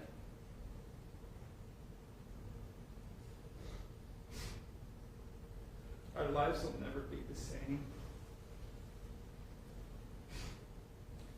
I think about having grandchildren and not being able to get on the ground and play with them. I know the court will do what it needs to do, and we will accept that. And I thank you for your time, Your Honor. You're welcome. Thank you, Your Honor. Aric Hutchinson. Sir, if you would state your name for the record. Yes, Aric, A-R-I-C, And your last name, sir? Hutchinson, H-U-C-C-H. Oh, I'm sorry. You may proceed. Sam was my wife. I was sitting next to her on the golf cart. I've been thinking about what to say ever since that night. What do you say when your world's shattered?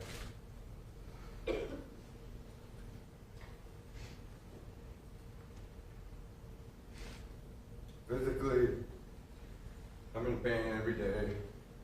My face hurts, my back hurts, my feet hurt. It's a struggle to get through every day. I've seen more doctors than I can count. I've seen more therapists.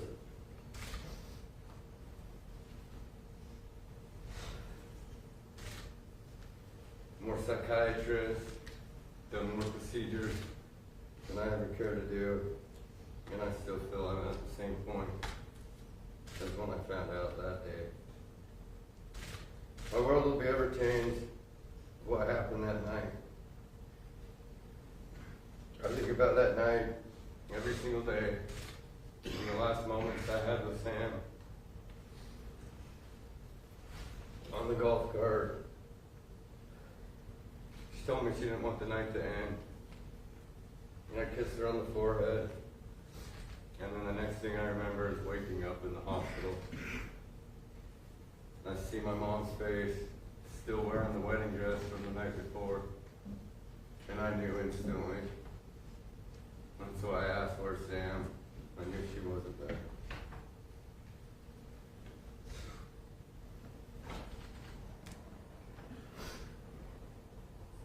I wish more than anything gives me instead of Sam.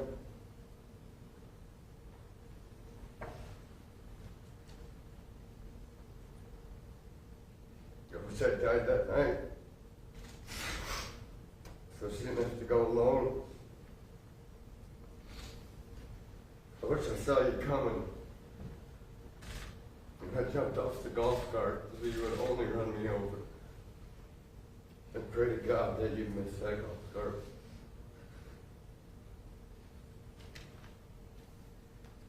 We did not get hit.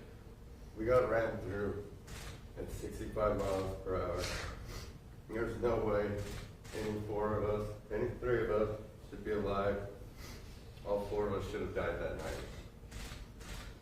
But I'm a firm believer Sam saved us. That's who she is. And she would have took one for all of us. Said, take me, save these guys. The guilt with that I live with every single second of every day is unbearable. You took the greatest human being I've ever met.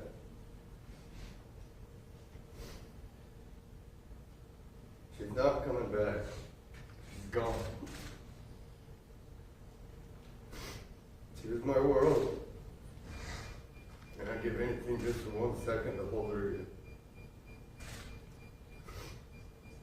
She wanted children, and she talked me into having two. She wanted them so bad that she wanted to start having kids, or trying to have kids before the wedding.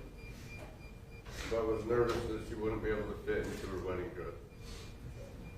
So we decided to wait till after the wedding to start a family. I don't have joy, I don't have passion, I don't have drive. I feel like I'm stuck in hell. I wish every day that I died. Do you know what it's like to vow to protect your wife and to do anything for her, and then to lose her hours after that? Something nobody should have to go through. This tragedy has touched so many people around the world. I've received letters, messages, strangers all over the country or world just hit home with a lot of people. And they have shown so much love and support. Your sentence does not matter to me. If I had it my way, I'd give you life. It seems only fair since you took Sam's life and the holes that you've ripped through her entire family, my family, and all of our friends. But I know that decision is not up to me. Regardless of what decision is made,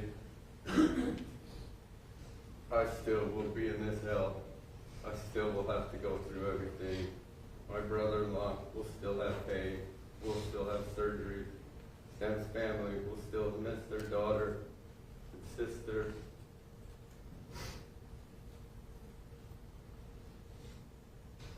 Sam was a light to all of us. And she was the wrong person to die that night.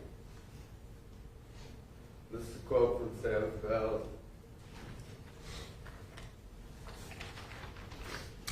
She said, I will love you today, tomorrow, and until I take my last breath on this earth. I am forever yours. That was the hours before you killed her. Thank you for your time, Aaron. There's nothing further. State taking position on sentence. We'll leave that discretion for dealing with facts and circumstances of the case, essentially speak for themselves.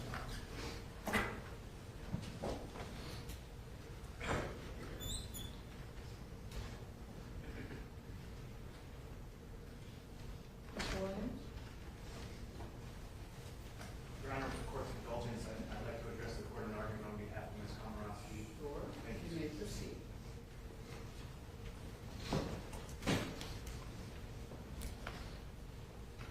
May it please the court, I have had the privilege of representing Jamie Komoroski for the last 18 months. And before I get into my sentencing argument, I would just like to take a moment to truly express my deepest condolences to the Miller family, the Hutchinson family, the Garrett families. For my entire defense team, as well as the Komoroski family, we are truly regretful that you had to go through this. And I hope that your injuries will eventually clear up, and I'm so sorry that you have lost Samantha in your lives, and I mean that genuinely.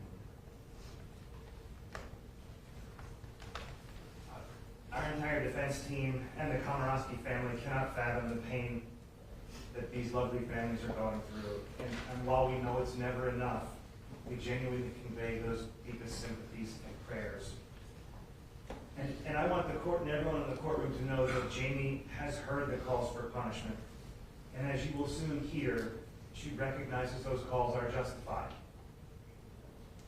Punishment is one cornerstone of our criminal justice system. And punishment is warranted here. No one is contesting that. Most importantly, Jamie. And we also recognize that punishment serves deterrence purposes. It ensures that people are accountable for crimes that are committed, especially those that, like in this case, involve victims. Here has been highlighted a beautiful bride lost her life, and several were seriously injured. And that's, as I mentioned, that is not lost upon me, the Komoroskis, or our entire defense team, Your Honor. We also just respectfully ask this court to equally consider various other sentencing factors that are likewise cornerstones to the criminal justice system. Factors that we submit are material to fashioning an appropriate sentence here. And those factors necessarily include Jamie's history, her character, her rehabilitative potential, which must be equally weighed with the needs to protect society, to deter, and to punish. It is my hopeful goal to convey to this honorable court that there is more to Jamie than just the person who committed these terrible crimes and who made these terrible decisions on April 28th. Jamie is a 27-year-old girl who stands before this court with no prior criminal offenses. She's never before been charged with a crime, save a couple minor traffic violations, never even been disciplined for a single infraction. Through her entire life, Jamie has maintained a warm and caring outlook on life for all those around her. She's strived to help others even from a young age, entrusted by so many to care for infants and young children in some of the families where she grew up, and in the Charleston metro area. This compassion and care is what caused Jamie to volunteer annually in high school to support the Special Olympics, a cause that was near and dear to her heart since she was a young child. As the court heard, Jamie attended college in Coastal Carolina and obtained her Science and Business Administration degree. And she ended her career at college on the dean's list, ultimately moving to Charleston after graduating in hopes that there would be employment she could sustain. Maintaining full-time employment, like for so many others, proved elusive for this young graduate. But instead, Jamie took a number of part-time jobs, including continuing babysitting services and working in the service industry in and around the Folly Beach area. Now, sadly, since her college graduation, Your Honor, Jamie has struggled with the demons of alcohol abuse. That is obviously clear here today. And this is something that has likewise challenged her extended family. Jamie was abusing alcohol on a near daily basis, and oftentimes well over in excess.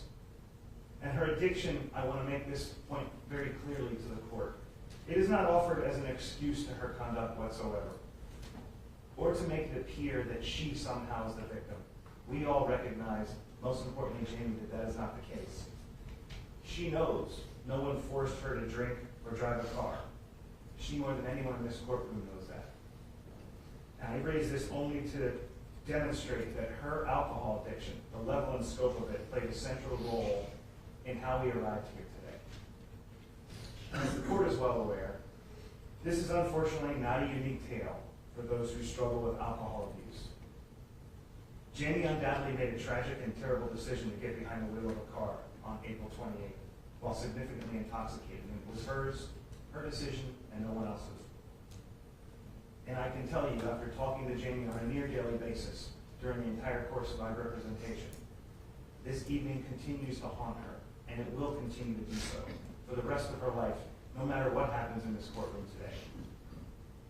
Every day, Jamie tells me she wishes she could go back and change what she did, to shake that young girl to her senses.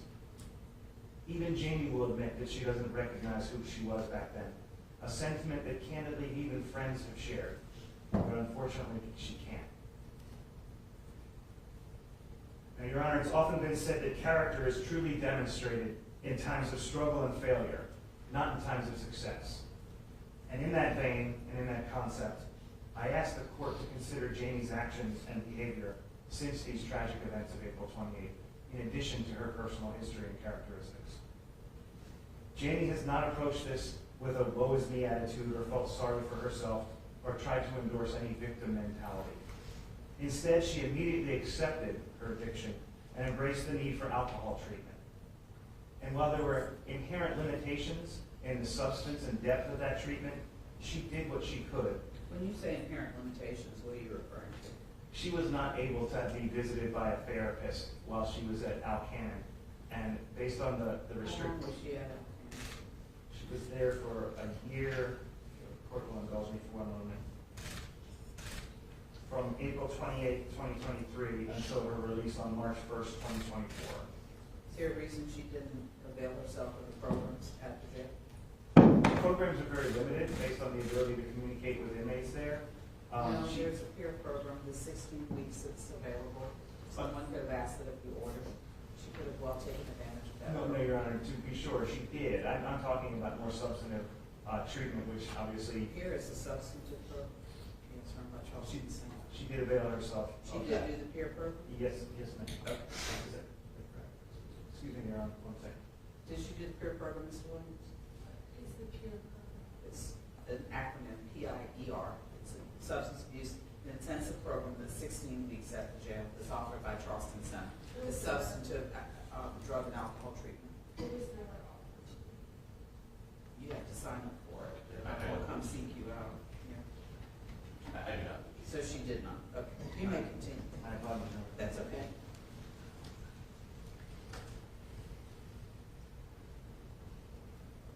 Jamie, as the court heard, she's been participating in AA meetings while detained at Alcannon, and since her release to restricted house arrest, in participating in meetings 6 days a week. She has hosted in-person meetings at her apartment every Friday, and also chairs an AA meeting on a weekly basis. Jamie has also volunteered to answer the AA hotline once a week, trying to offer steady and experienced counseling to individuals who may be in crisis. So why didn't she try to get some inpatient treatment? What was the impediment to that? Or having something, not that I'm knocking AA because I don't, it is for many, it is a great program that assists them, but it usually follows something more substantive, such as intensive inpatient treatment or ongoing intensive outpatient treatment. And I think that's the question that I'm more interested, or most interested in hearing. When you say someone's availed themselves of substance abuse treatment, I expect something more than AA. We attempted to do that, Your Honor, when we had her detention or bond hearing. In fact, She's there's been out since March 21st, so let's go from there forward. an extremely restrictive house arrest. And as I understand it, unable to facilitate the visits unless we were to go to a facility. Or Which she you could go could to have a asked for facility. permission to do, correct? And so that's what there was no attempt to have any type of treatment of that sort. Endorsement of that permission from the state was not forthcoming, Your Honor. Did you ask? We did, we had those discussions. Okay. Did she make any attempts to have any online therapy? As best as she could, Your Honor. Yes, ma'am. You may continue. Thank you. You're welcome. While detained at Alcannon, she obtained a professional skills credential from South Carolina Works in digital literacy while she was detained. And following her release under the House release conditions, as she alluded to, she's been working 2 jobs, trying to continue to be a contributing member as best as she could under those circumstances to society. She worked remotely as a web designer, and then one colleague through AA was so compelled by her that she hired her as a remote digital marketing assistant, which I am told is a job that she can avail herself of ultimately when she is released. As you'll soon hear from Jamie herself, she deeply regrets these decisions that she made on April 28th. And since the day we were retained, she's been heartbroken for Samantha, Aric, and the families that were involved in this ever since the crash. It's important, and I know she wants me to express this, that she is a daughter and sister, and she has, since day one, expressed her sorrow and remorse for the actions that she committed. This has been Jamie's goal and intention ever since we were retained. But on the advice of counsel, we recommended that she hold back on that. There was a period of time where discovery was not available for a while, and any delay in this guilty plea should be attributed solely to our obligation, our ethical and professional obligation to explore defenses and mitigation possibilities, not because of Jamie's failure or unwillingness to plead guilty and exhibit remorse and accept her responsibility. One instance, as attached in our sentencing memorandum, related to a time where we needed to retain a blood alcohol forensics toxicologist to review the state's findings, and we have attached counter findings to that. Did you all provide a hard copy of the mitigation packet that you provided to the court, to my law clerk today? Mr. Williams indicated he planned to bring one with him. Yes, sir, we have one. And do you wish to have that filed? Yeah, Or did you already file them? We have a Filed. redacted version of it filed and a redacted version.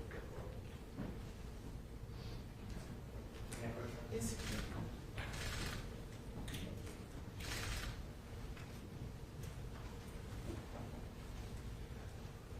You may continue. Thank you, Reverend. You're welcome. As I referenced, we included findings of our forensic toxicologist was retained on behalf of the defense, but I want to emphasize that regardless of that lower BAC, that Jamie recognizes the gravity of her crimes and has consistently shown unabated remorse for her actions. I offer that only for the court's consideration in the context of mitigation, and we certainly recognize that regardless, it is above the legal limit. Your Honor, taking all this together, we respectfully submit that Jamie has demonstrated and continue to demonstrate strong rehabilitative potential. And the prospect of her rehabilitation and restoration to a useful place in society, which are key legitimate interests of sentencing, is unquestionable. As you will hear from Jamie herself, she will never be an offender in the criminal justice system again. She continues to work on bettering herself and improving herself following these terrible acts. She helps others by sponsoring and paying her terrible story forward of what happened to these families and seizing any opportunity to help other alcoholics in an effort to prevent further unnecessary death or injury. So, Your Honor, we ask that you consider these sentencing factors equally with the obvious need for deterrence, protection, and punishment that has been alluded to. We have cited for the court's consideration as it sees fits numerous empirical studies that show that there is limited relationship between sentence length and general or specific deterrence. And it actually demonstrates that longer incarceration could potentially be counterproductive for the types of individuals who have no criminal history like Jamie. But again, I leave that to the court's consideration. As I open with, Jamie recognizes that she is due a punishment for her crimes today. The court, as you heard me say, she's been detained at Alcannon from April 28, 2023 until her release on March 1st, 2024. And since her release, she's been fully compliant with the terms of her monitored house arrest. Pursuant to South Carolina Code Section 241340, we respectfully ask that the court grant Jamie credit for her time served under strictly monitored house arrest, of which she's had no violations. And should the court agree with that request, it would give Jamie a total of approximately 580 days jail credit as of today. When was she released and placed on the monitor? March 1st, 2024.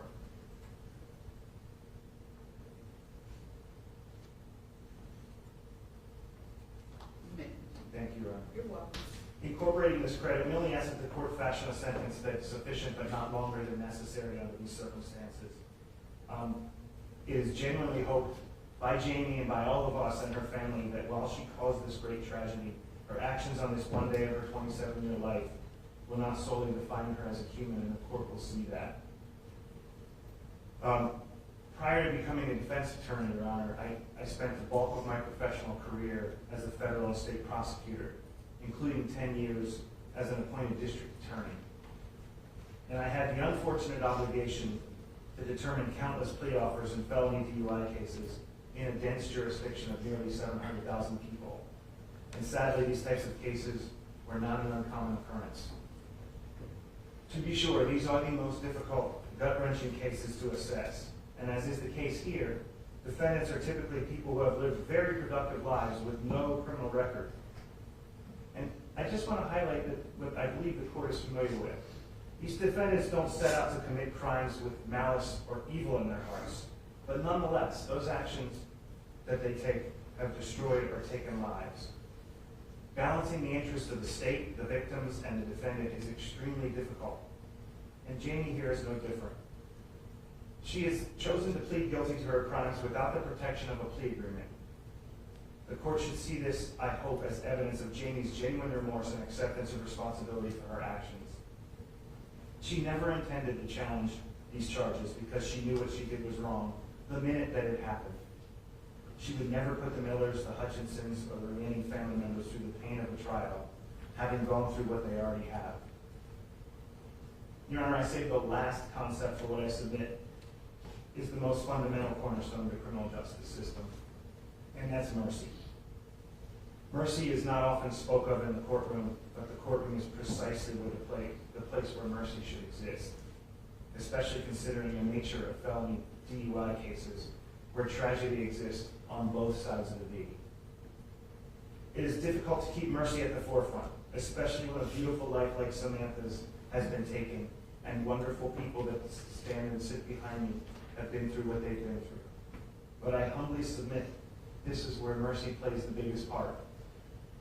Jamie and our defense team are not arguing for release. As stated, we recognize that punishment is warranted here. What we simply ask the court is this 27-year-old girl with no criminal history, who struggles to face the demons of alcohol abuse and who made a tragic error in judgment to drink and drive, who has no history of violence, and who most importantly has regretted and has been remorseful for her actions since the moment she committed them. Is this girl deserving of the court's mercy? We humbly submit the answer is yes, and under these circumstances, ask the court to properly fashion a sentence that is sufficient but not greater than necessary to punish the conduct here. Jamie's a young girl who made a truly terrible error in judgment, and there but for the grace of God go us all. That concludes my argument, Your Honor. With the court's permission, I would invite some of the members of the Komoroski family and other supporters to address the court. I have a list of 7 people. Is that, well, not including your client, I have a list of 6 people. Is that who you're referring to? Yes, ma'am, it is. You may proceed. Thank you, Your Honor. The first person I'd like to invite to address the court is Jamie's father, Charles Komoroski, who's seated on the left side of the courtroom. Yes, sir, if you would state your name for the record. My name is Charlie Komoroski, there, I'm Jamie Komoroski's father. Yes, sir, be glad to hear from you. Your Honor, I would like to address Samantha's family, the Millers, and Aric Hutchinson's family. I'm very sorry for the pain and suffering of my daughter Jamie's terrible decision to drink excessive amounts of alcohol and drive a car that resulted in taking the life of Samantha. I am so very sorry, and so truly very sorry. Because of the pain that she has caused, Jamie is doing everything she can to help others. She has become very involved with Alcoholics Anonymous. She attends virtual Alcoholics Anonymous meetings every day. She's the chairperson of one of the meetings. She hosts a meeting every Friday morning in her home, at her apartment. She volunteered to be on call for the Alcoholics Anonymous hotline. She answers calls from people that are in immediate need of support and information. She advises them on how to get involved with Alcoholics Anonymous and also reassures them that they are taking the first step to getting help for their addiction. She shares her personal story so that it may prevent others from drinking and driving. She is passionate about trying to help people to not drink and drive. She is a very caring, loving young lady. She's working and will work tirelessly to help others to make better decisions than she has and to never drink and drive. She has taken full responsibility for her disastrous decision to drink and drive, resulting in taking Samantha's life. Please allow her to fulfill her heartfelt desire to help others and prevent someone from making the tragic decision to drink and drive. She truly is a wonderful person that can and will help others. Thank you, Your Honor. You're welcome, I'm sir. very sorry. Yes, sir.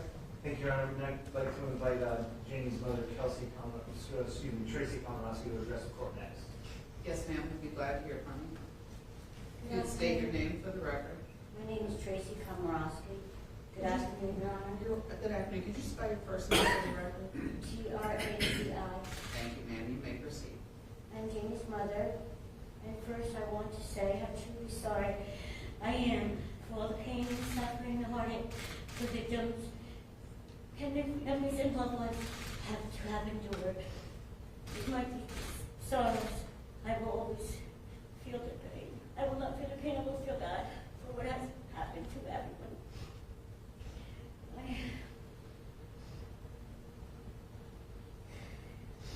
Jamie is compassionate, caring, generous, and a loving person.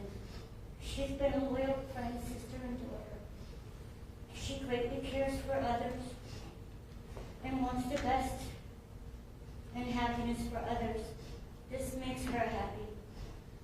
Jamie was a good student who graduated from Coastal Carolina College and made Dean's List. She chose to stay in South Carolina to live rather than come back home to New Jersey. A couple years after college, Jamie started to share with me that she had been suffering from anxiety and depression. We spoke about talking to someone and seeing a doctor, which she did. I often thought her anxiety and depression was due to being homesick and lonely and perhaps just to the daily stress of life. I now believe Jamie was using alcohol to cope with her feelings. I will forever regret not speaking to Jamie about alcoholism because it is in our immediate family. Jamie has been doing everything she can to better herself. As I know these things are being repeated, but this is what I wrote down. She has been involved with AA and its members. She joins meetings online, answers AA hotline calls to help others. Jamie is constantly sharing her story, possibly help others from making the same mistakes she has. She has opened her heart to many. I respect your sentence for Jamie, Your Honor, but I do ask for some mercy on my daughter. I know she made a horrible decision, but she is a good person, and I thank you for this opportunity to speak about my daughter today. You're welcome, ma'am. Is there anyone else that wishes to address the court? Yes, Your Honor. Next, I would invite Jamie's sister, Kelsey Komoroski, to address the court. Yes, ma'am. If you would tell us your name for the record. Kelsey Komoroski. You can spell your first name, please. K-E-L-S-I. Thank you, ma'am. You may proceed. Thank you. You're welcome. I, of course, first want to apologize to friends and family and loved ones of Samantha. So sorry, and I know nothing that we got here today to be able to take, my sister's horrible decisions back. I wish there was a way. Ma'am, we need you to speak up for us, Oh, please. The sorry. court reporter can't hear you. I'm sorry. I wish there was a way to go back in time and change the horrible decisions that Katie made that night. And I can only imagine the depth of your sorrow and your heartbreak. I am truly, truly sorry. I know a lot of people have spoken about what Jamie has done since being released and coming onto house arrest. And I think the biggest note here is that she's just taken as much action as she can. It was an action that caused a death, and I know she's going to vow and commit herself to placing actions out in the world that could hopefully right these wrongs in one way or another. She's here to help others through their struggles and to be more open about struggles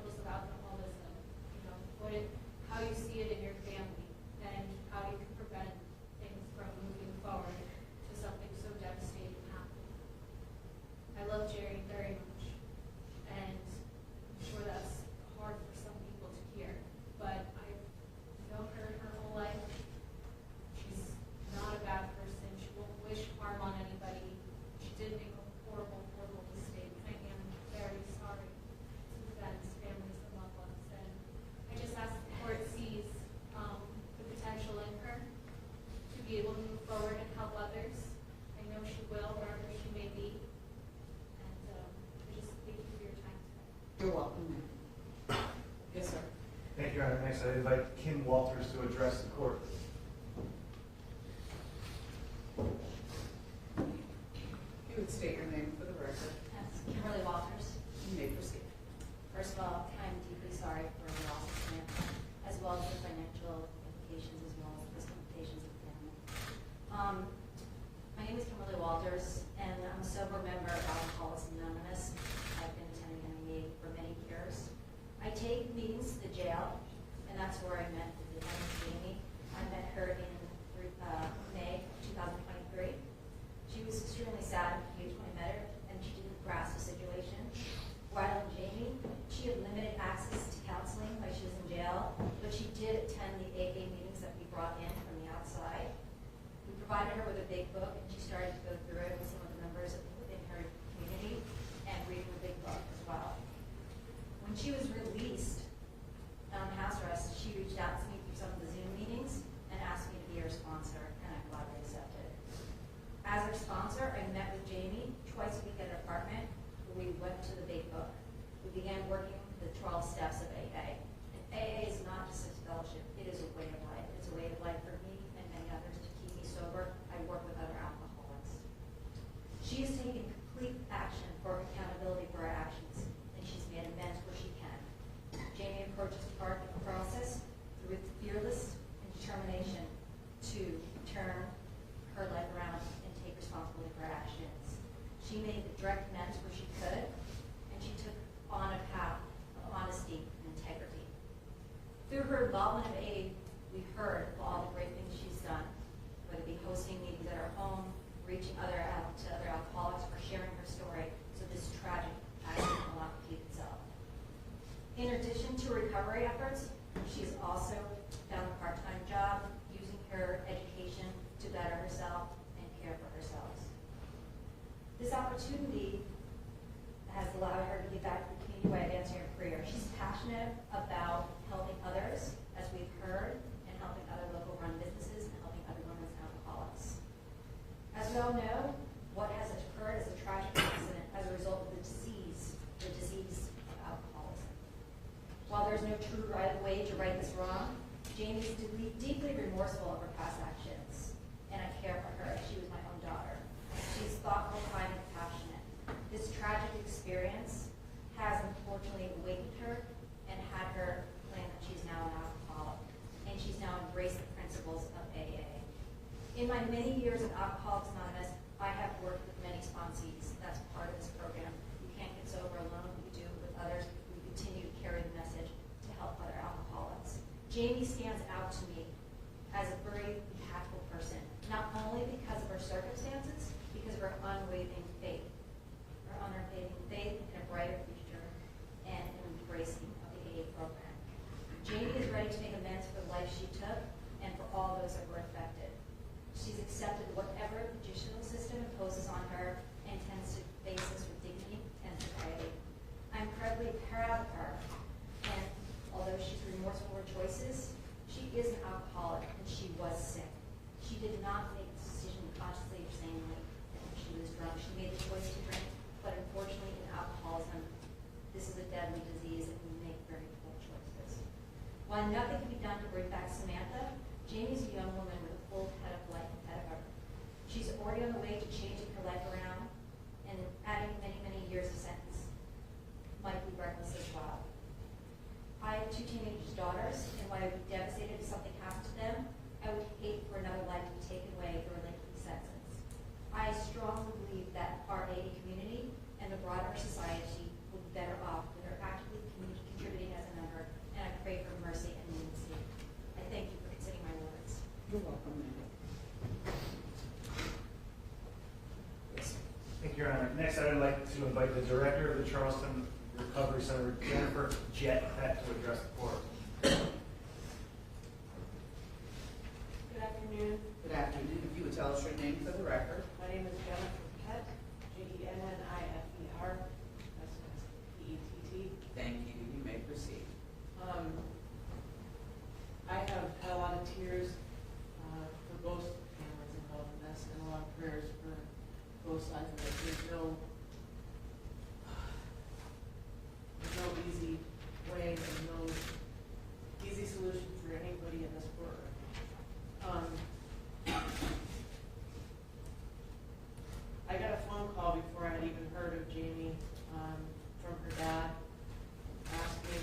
getting her in for treatment at the Charleston Recovery Center.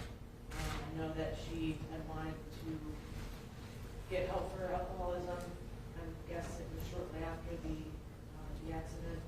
I don't watch the news. I didn't know anything about that. I didn't know her. I didn't know her dad. But I knew that her dad was reaching out for help. I later found out who he was calling about was Jamie.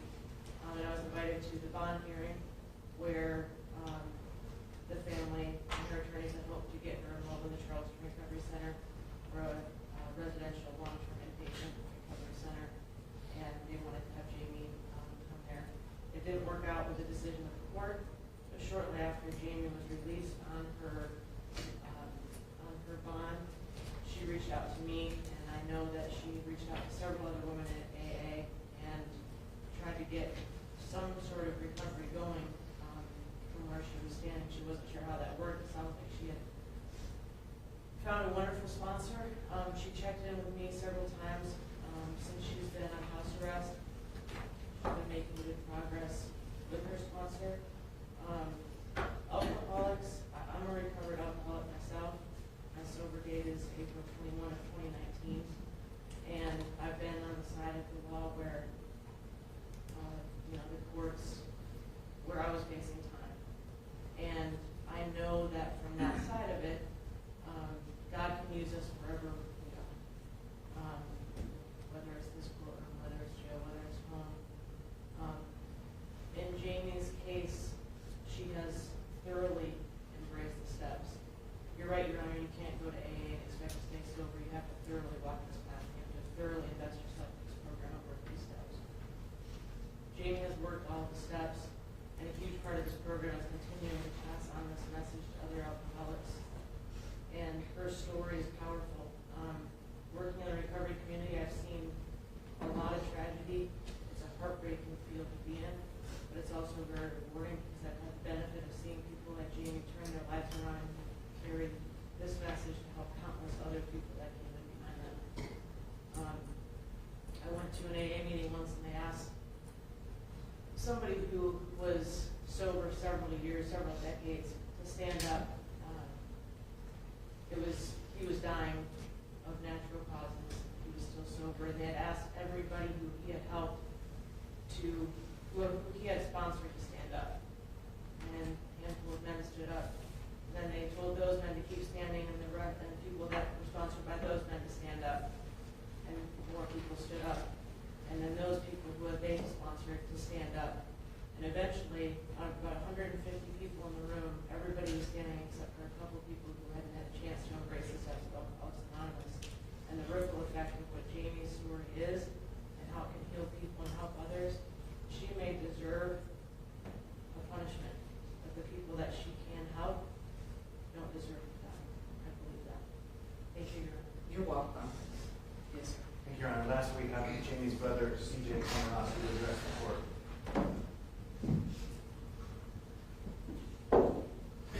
Sir, if you could tell us your name for the record. My name is C.J. Komoroski. You may proceed. Good afternoon, Your Honor. Good afternoon. To Mr. and Miss Miller and Aric, I'm so sorry for what you lost and what you will not get back. I'll carry this day with me as a reminder to forever and always be careful and think twice to make sure nothing like this will ever happen again. I wholeheartedly believe in my sister Jamie that she truly does feel the same way. I trust her. I'm confident in her beliefs and her abilities to make something right out of all this. That is all. Thank you all for your time. Thank you, sir. Thank you. Yes, sir. Thank you, Your Honor. With the court's permission, I would like to invite Jamie up to address the court.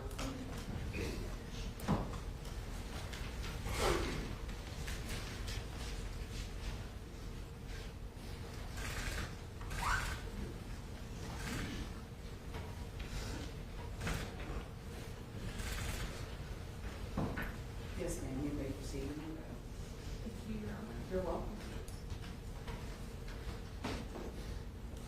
My name is Lee Komoroski, and on the night of April 28, 2023, I chose to drink and drive. which resulted in the death of Samantha Miller and the serious injuries of Aric Hutchinson and injuries to family members Benjamin and Brogan. This is the worst decision I have ever made in my life, and it has affected the lives of so many.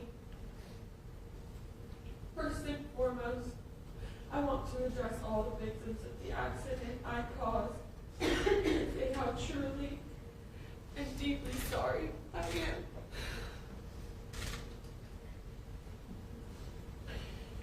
Due to my poor decisions, a beautiful life was taken.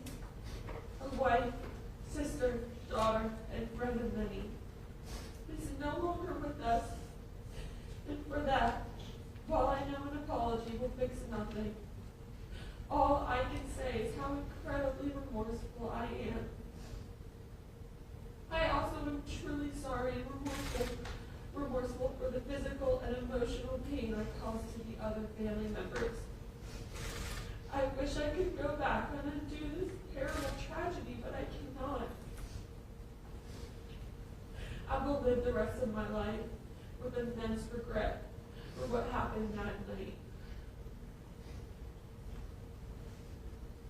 I also want to express my deep remorse and sincere apologies to all who were involved in this tragedy, including the first responders, police, friends, and families of the victims, and anyone who was hurt in any way due to my poor decisions that night.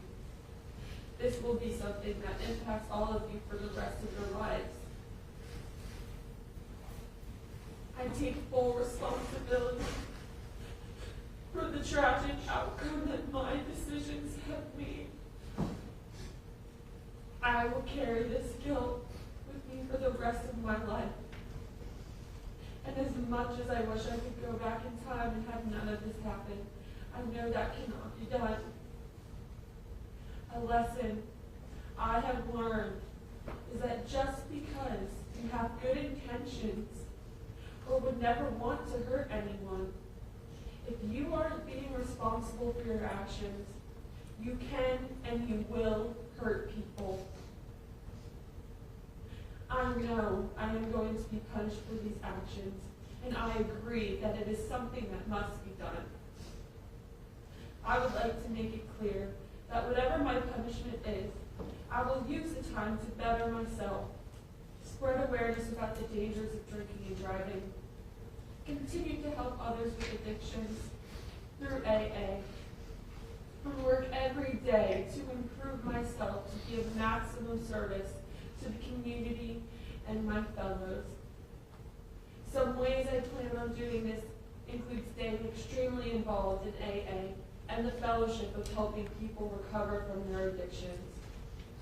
I am able to do this because I know what it is like to be an addict. I did not want to believe that I had addiction to alcohol before this tragedy, and so I told myself every day I was normal. The fact was, though, that I was helplessly addicted to alcohol, and that I was living every day with no meaning. This led to me not caring about how my actions would affect others. I never want to live my life that way again. And I hope to help people to never have to feel that way as well. After completing my sentence, however long Your Honor decides, I plan on going back to school to get a master's degree in animal-assisted therapy. This degree will allow me to follow out my dreams of being able to help people recover from PTSD, anxiety, depression, addiction, and more through the use of rescue animals. Lastly, I want to share my story with as many people possible in order to try and prevent tragedies like this from happening to other families. I want to emphasize the importance of warnings of drinking and driving to college students as well as young adults who haven't heard the message since high school.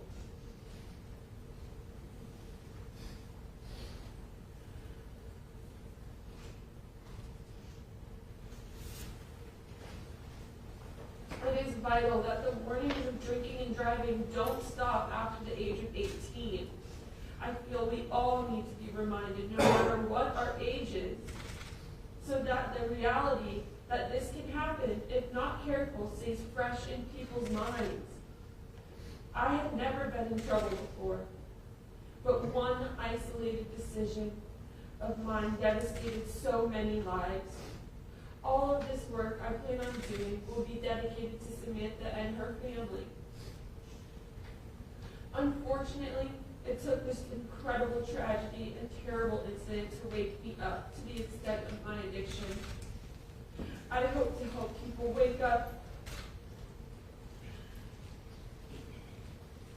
and rehabilitate before it's too late. Because every single decision we make has consequences. And knowing you have taken a beautiful life from this world is something I will live with every moment of every day going forward. A life that should have lived on to fulfill all of her dreams and ambitions, who would have helped so many people in her life, all because of my own inconsiderate and thoughtless actions. I want the last thing that I say to be that from the very bottom of my heart, with every fiber in my being, how sorry I am, and that I take full responsibility for my actions. Hopefully one day you will be able to forgive me, but I know forgiveness must be earned. Regardless of whether that day ever comes, please know that I will always be devastated, deeply ashamed, and terribly sorry for what I have done. I pray God stands by the side of my victims and their family and loved ones for the rest of their lives. Thank you.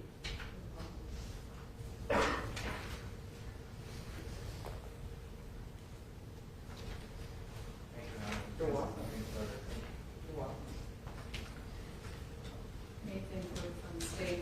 I would like to hear from the state regarding the defense request for credit for home detention pursuant to 241340 for her house arrest. Thank you, Your Honor. Please, the court. Yes, The state's opposed to that credit, although. Tell me why. Well, Your Honor, the state's position is that pretrial detention, incarcerations, manifestly different than being at home, being able to What spend. does the statute say, though, and what does the legislature say about the statute? Why did they amend the statute? The statute leaves it in the court's discretion, and understanding that it's the court's decision to make. I'm just conveying the position of the state. Although it is in your discretion, it is, it may be granted, according to statute, that the state sees that pretrial detention is different than house arrest. What was, it's my understanding, and I don't have the bond order in front of me, and I apologize in advance for that, because I should have it in front of me so that I'd be able to refer to it. Not your fault, of course, or your responsibility. But doesn't the statute speak to these type situations where someone is on strict house arrest, where they're not allowed to leave their residence, and but for the fact that they are at home, they basically are incarcerated, and that's why the statute was amended? It speaks to 1340 does speak to that under for conditions where one is under strict house arrest, credit may be given in the discretion of the court, essentially. I think that if you look at the legislative history, that's what the legislature contemplated, and that's why the statute was amended. Do you have any indication that she was allowed to leave her house during the period of, I believe what your lawyer said, she was released on March? She was released March 1 of 2024, Your Honor. And do you have any indication that she was allowed to leave her house, or was she strictly confined to her residence on the GPS? Your Honor, according to the bond order, she was strictly confined. She was able to leave, and with the understanding of the state for the SLED mandated maintenance of the GPS monitor. And to see her lawyer and for emergent medical situations, correct? That's generally. It was for medical emergencies with the permission of the court from the bond order. And when was that bond order hearing was August 1st, 2023, Your Honor. And when was the order issued? It was issued immediately afterwards. I don't exactly know the filing date, but it was drafted and then filed. Was it Judge Nelson? It was.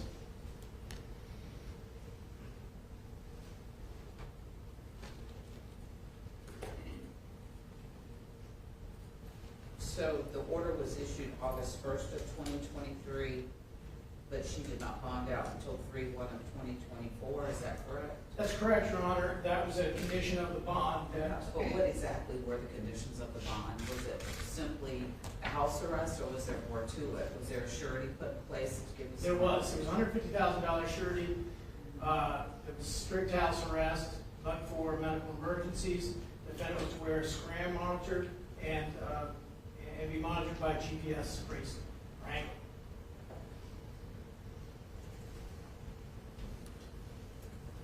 And then by consent, we modified that. I apologize. So she was allowed, in the initial order, she was allowed to leave her house for what purposes? Medical emergency, Your Honor.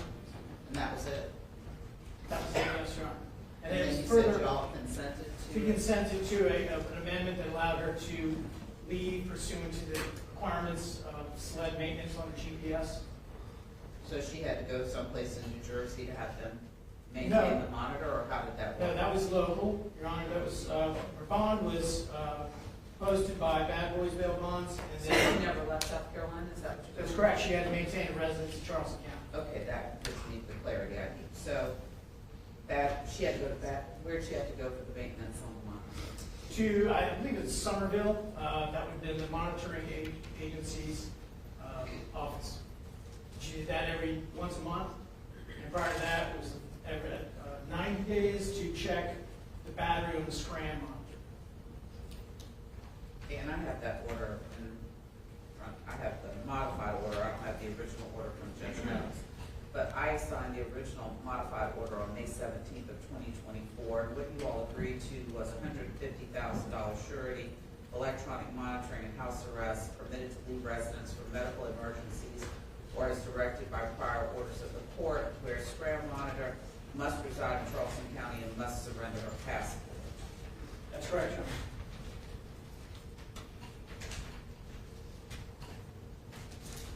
Bear with me, James is getting around. Thank you, I appreciate it.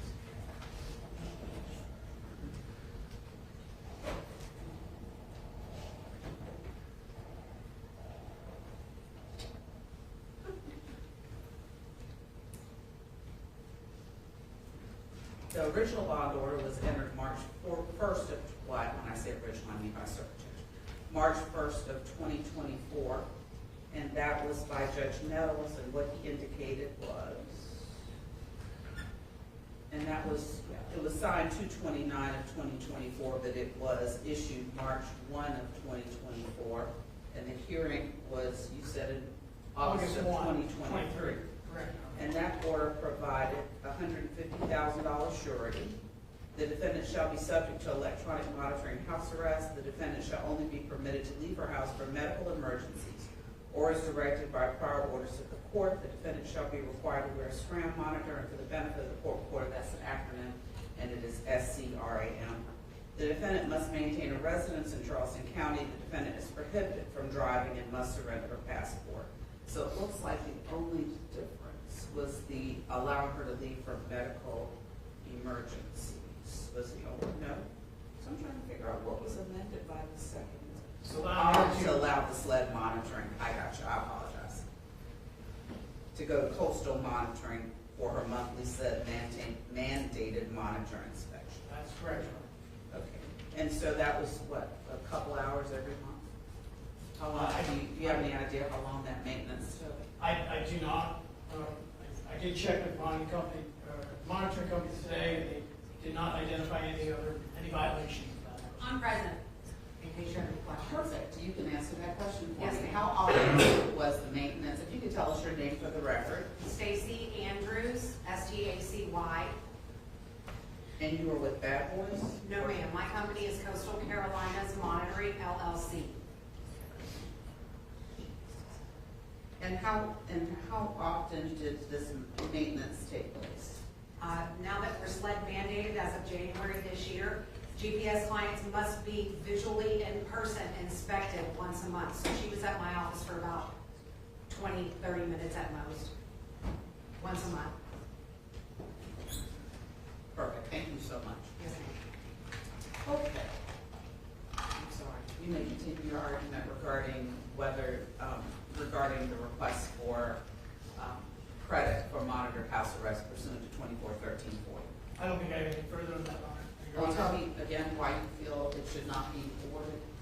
It's the state's position that although contemplated by the legislature, it is inherently manifestly different to be incarcerated within the jail system versus being at home.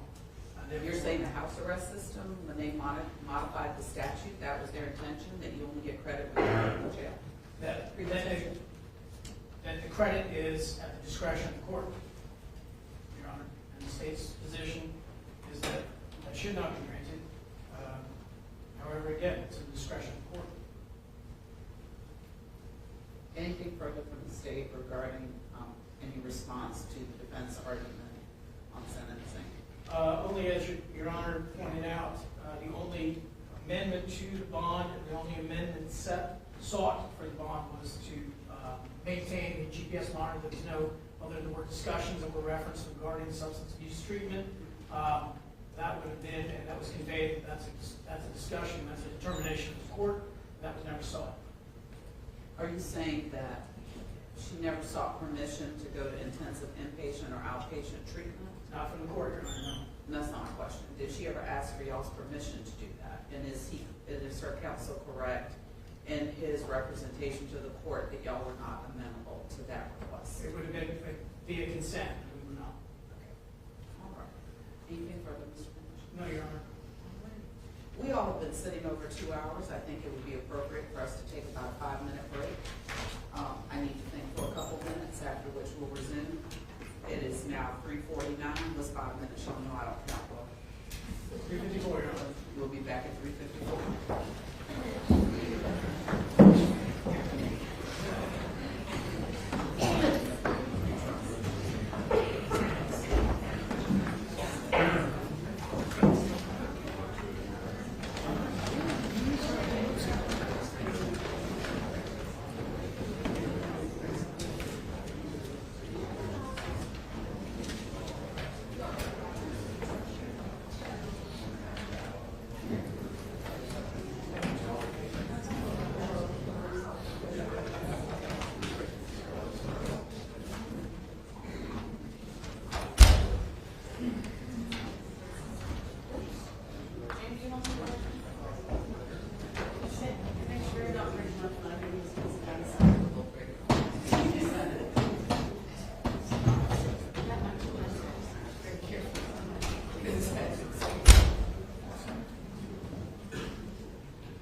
understands. Yeah, I would tell you, she is a beast. I sat there and watched her just sit for 2 hours and not move, and just like go through like case after case after case. She's like a beast. But she understands you gotta get up and you gotta leave for a second.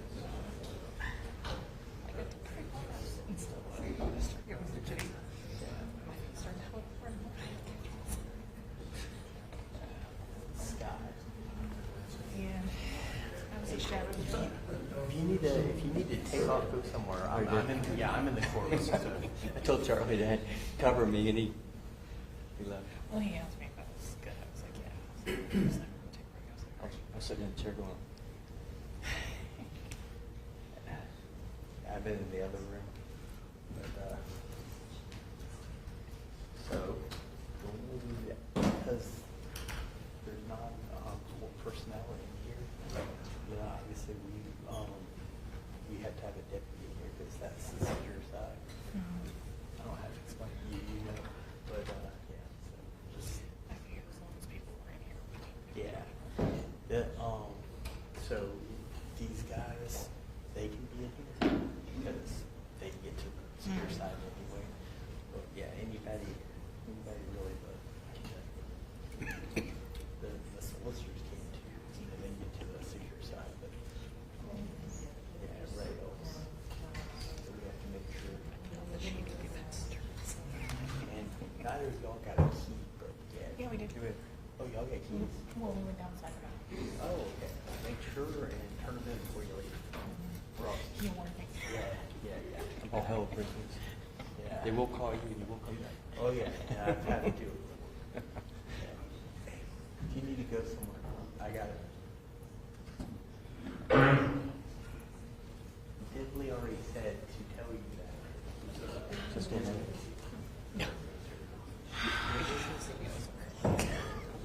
I'm good.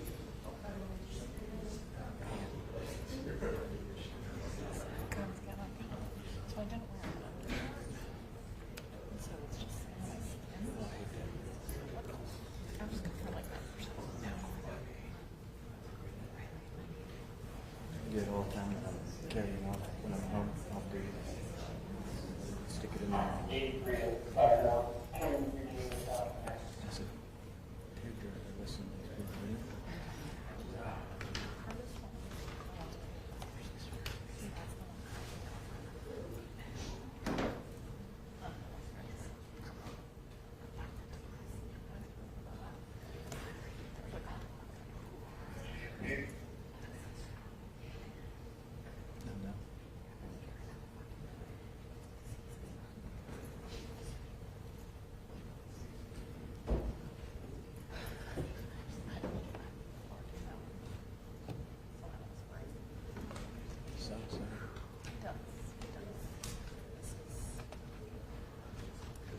I mean, it's no excuse, but if you're right, you don't have that ability typically to make that.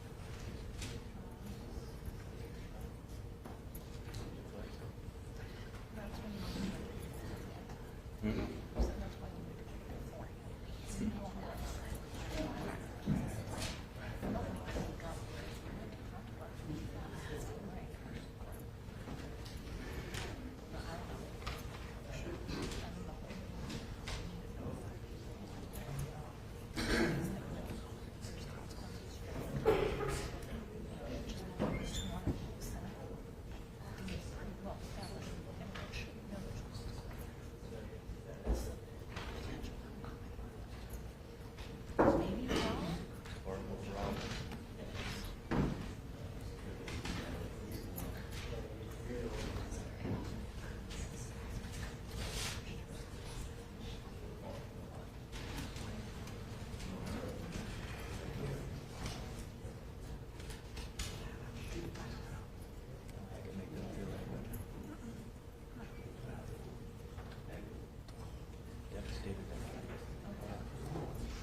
listened very intently to everything that has been presented to the court, and I have taken into consideration the mitigation that has been presented. And based on what has been presented to the court, I find the following appropriate in the nature of sentencing. On the offense of reckless driving, reckless homicide, which is 2023 GS 103895, you're sentenced to the State Department of Corrections for a period of 10 years and $5,000, provided upon the service of 10 years.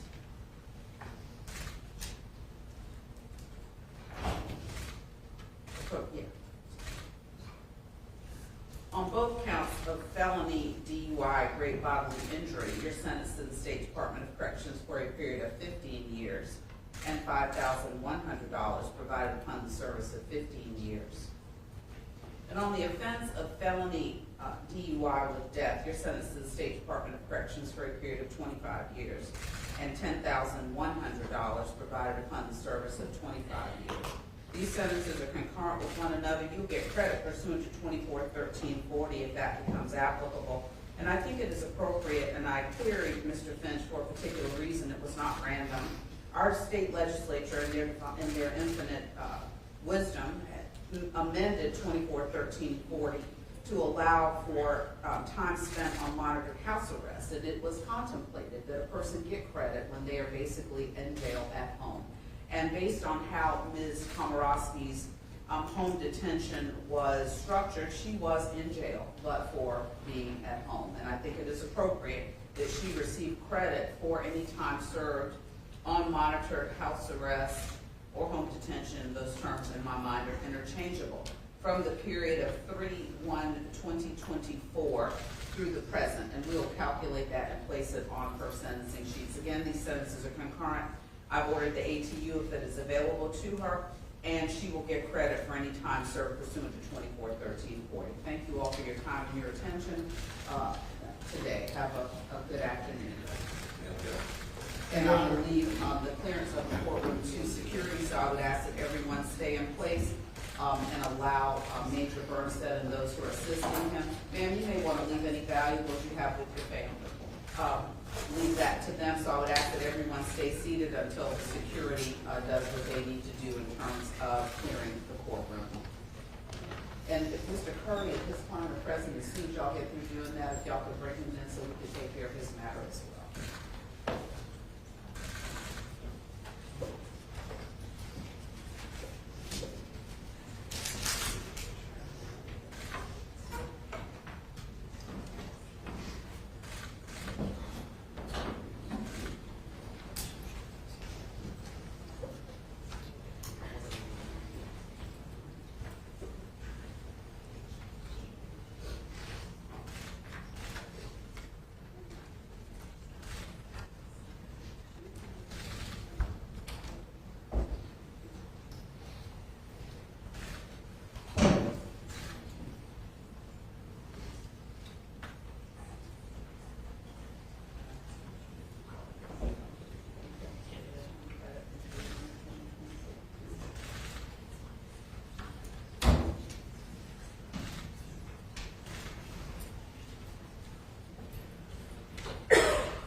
Frazier? Yeah, are they? I don't know if they're here, I can send a message. Could you find out for me? That would be very nice. Yes, Your Honor.